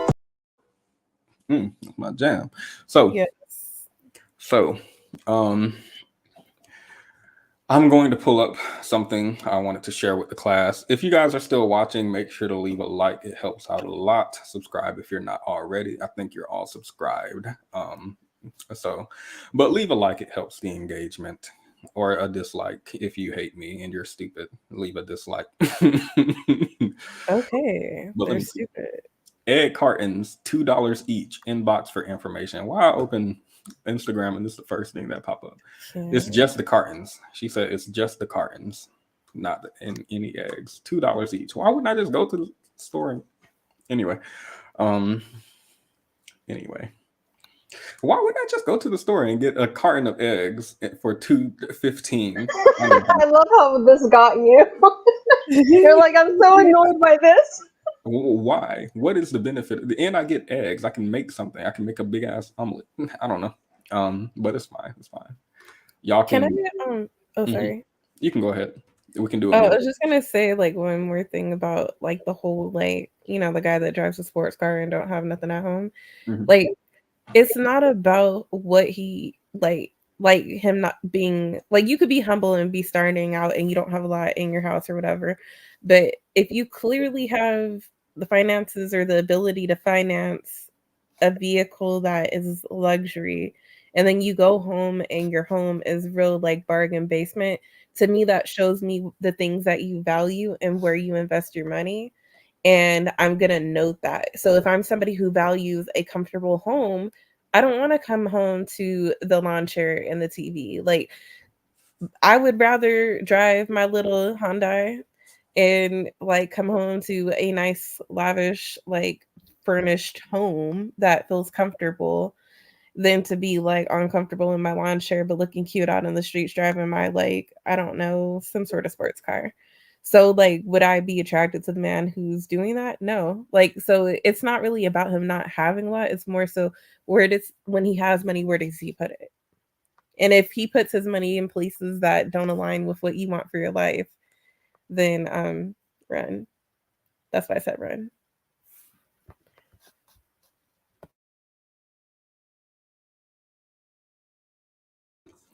Thank you. Y'all can give y'all can do I was gonna go around a circle and do a minute each, but if y'all want to open panel, y'all can briefly before I put what I was gonna put on the screen. Oh, I just in regards to the previous conversation we were having, Men, because they largely control society still, it's not like we're not trying to do our part, usually. They need to either fix society and the structures and make it easier for people to get together, have families, blah, blah, blah, or good luck with those artificial wombs. So, yeah. Not the artificial womb. I want to say that it's very disheartening when you see so much men talking that way, basically like they do not value women outside of utility and sex and everything like that. Vulnerable moment for me. I'm actively going out of my way to try to find spaces and creators and things like that. That have a different message, So I want to take a moment to thank you, Petty and Jamil, for having spaces where I can go, okay, it's not all men. And maybe if I get more acclimated to guys with some kind of humanity and sense, I'll be able to pick that out, in the real world and in other spheres too. So I just wanted to say that. Thank you. Are y'all ready for our surprise video? Yes. Oh no. I'm trying to pre-watch it to make sure it's suitable for YouTube. Is it going to be like your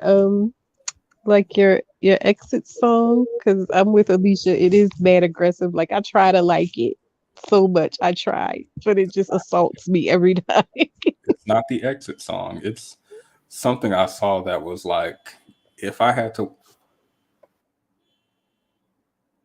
somebody car alarm going off. If I had to watch it, I feel like y'all should have to watch it too. And just something light that we can end on. Are y'all familiar with this man at all? No. No. Okay. No. Let's see what he has to say. He says, "What would you do if I approached you on on your lunch break?" Let's see what he has to say. What would you do if you were a college professor and you were on your lunch break? And then I walked into your classroom and we made eye contact and I slowly walked toward you. And then I took the apple off your desk and took a big bite of it. And then I looked up at you after I was done chewing. And I said,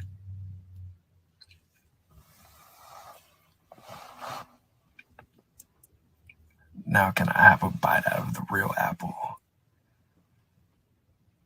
What would you say? What would you do if you... What would you guys say?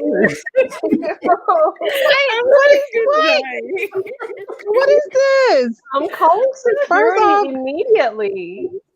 He was creeping me out when you hadn't even pressed it though. That look on his face said it all. Yeah, but look. Let me Pepper see. spray immediately. Let me see what some of the comments said. I would get a restraining order on you. I would call the police. Sir, please leave my classroom before I call security. The way I backed away from my phone. He got to be some kind of Harvard experiment. Double it and give it to the next person.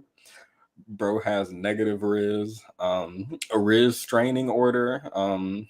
I would call animal control. Someone please stop him. He can't keep getting away with this. Yeah. My timbers are shivered. Is this supposed to be comedy or like something else? Do you feel like it was comedy? Like, how do you feel about it? It feels creepy as hell. I done killed the whole vibe. You don't eat my daggone snack. What's wrong with you? I would just laugh. Like I would just laugh at him, and it would be an uncontrollable laughter. And that scares me because I don't know if I'm safe to laugh at men. But We're not safe to laugh at shit. them in front of their faces. Too Oh close. Y'all want to see one more? Sure. I'm already thoroughly creeped out. Y'all sound hesitant. Y'all. Can I tell you why this was partially triggering for me? Why? I had a student bring me an apple one time. For real. Like, not lying at all. Like, I had a student bring me an apple, and I was like, I can't take gifts from students. And he did some shit like that. But he didn't say all that. Like, he just like bit the apple in front of me in a weird way. And I was just like, this is weird. Please go away. This is I don't know unsettling. why guys be thinking they sexy. Like, this was like a teenage boy, but the internet lies to them. Also, okay, this might be bad, but did this person even go to college though? Did he say professor? He said professor, right? He said, "What would you do if you was a professor in our Okay, because then he said professor, and then he said lunch break, and then he said like classroom, and then he said apple. That doesn't seem like a setting at which a professor would be having their lunch. So I'm like, they even go to college. Is that weird that I thought about that? I'm like, I Yeah. feel like you didn't even go to school. Like, this is high school stuff, maybe middle school setting, but No, for not- real. Like, immediately my mind went to like high school scenarios. But like, I think that very much could be like someone who's never been to college who idealizes college based off of like TV, like where you see the same 5 characters and they're all in the same classes. Like, that's not college. And your professor in college would look at you like you're crazy and continue their lecture. I'm emailing your mother. No, not even. Like, I think they might drop you from the class. You might go online after class. I had this professor, she told the boy not to eat the chips in class, and he did it anyways and was like, whatever, I pay my money to be here. The next day he was in class begging, please. He was like, hey, so I don't see you on my roster anymore. She was like, I dropped you. He was like, please, I'm sorry, I won't eat no more chips. Like, college professors don't be playing. yeah, let alone if you harass them. Yeah, that's And harassment. Still their property. It's harassment if you bite an apple and say, "I want to take a bite out of the real apple." Yes, that's sexual harassment, Petty. Okay, I'm just making sure we're all on the same page. I need you to note that one. That is sexual harassment. Please Now don't we're ever gonna, say nothing like it. what we're going to do is we're going to see if he can redeem himself with this one. He says, "POV, I'm your hand soap." This is the last one we're gonna look at. POV, I'm your hand soap.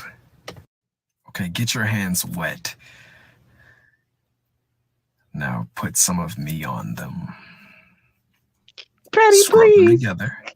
I'm gonna die. Faster. No, faster. Faster. POV. Please stop this. I feel so violated right now. I feel hella violated right now. Do we feel like he redeemed himself? No. Why is he have such a cute, sweet face but make you feel so unsettled?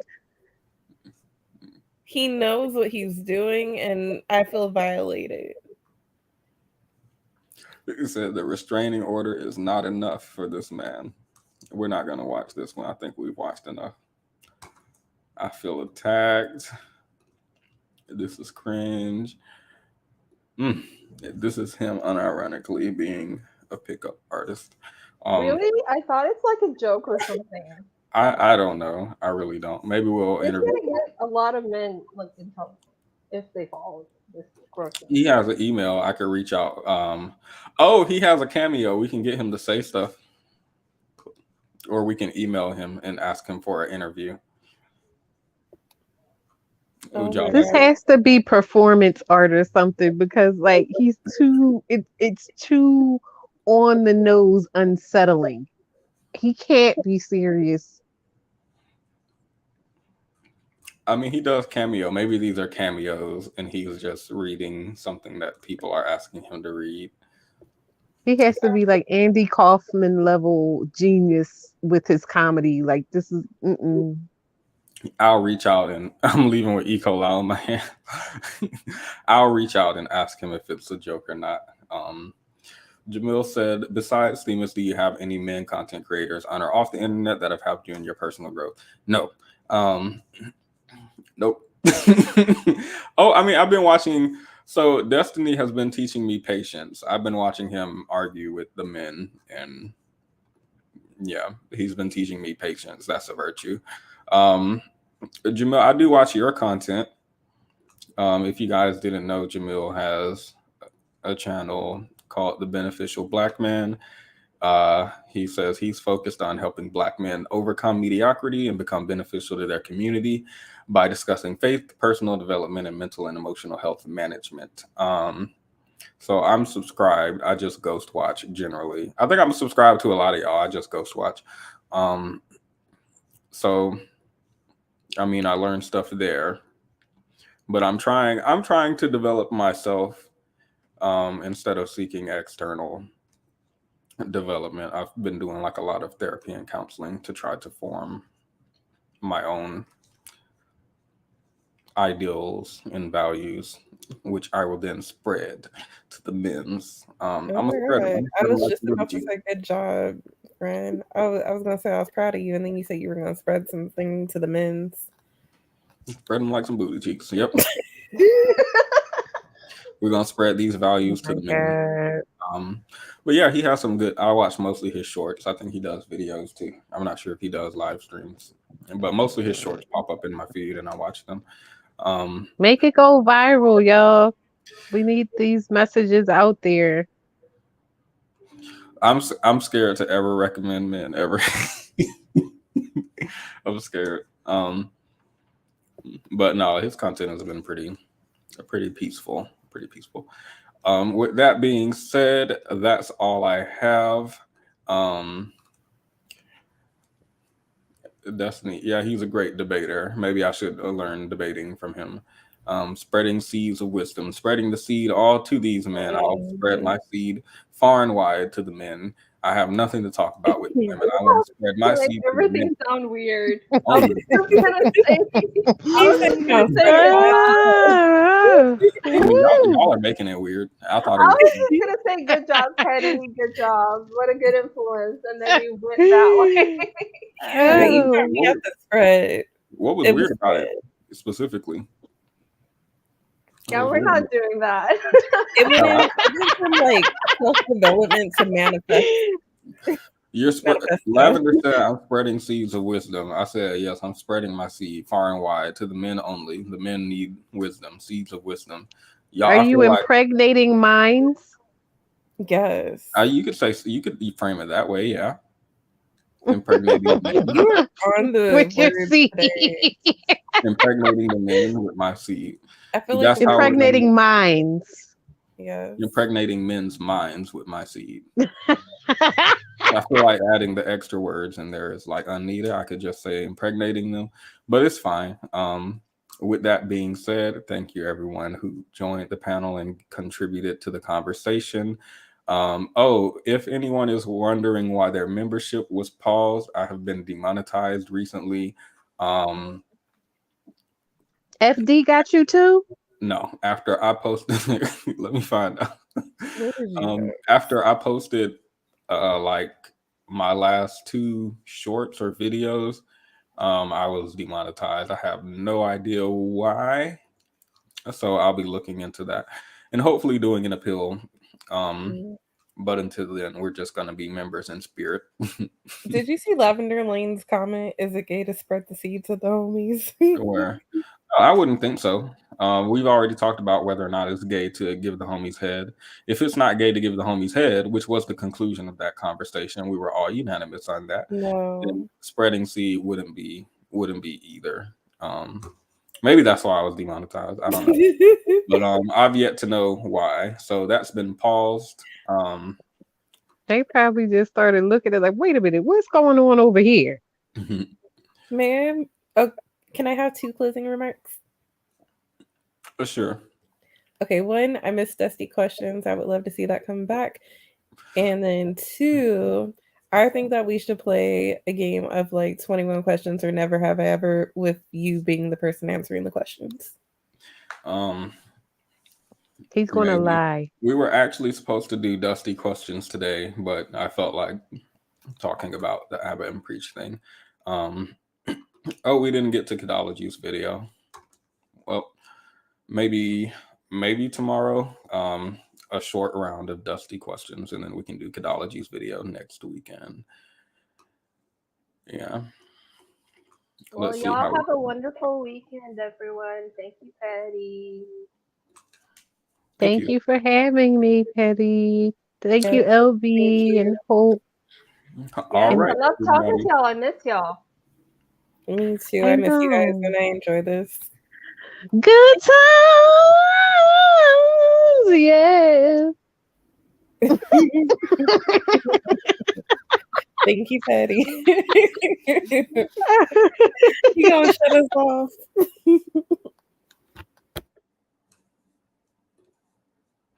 And just let y'all sit in silence and sit in that for a little bit. Thank you, everybody who came. My name is Prince Petty. Have a good night, and make sure to like on your way out.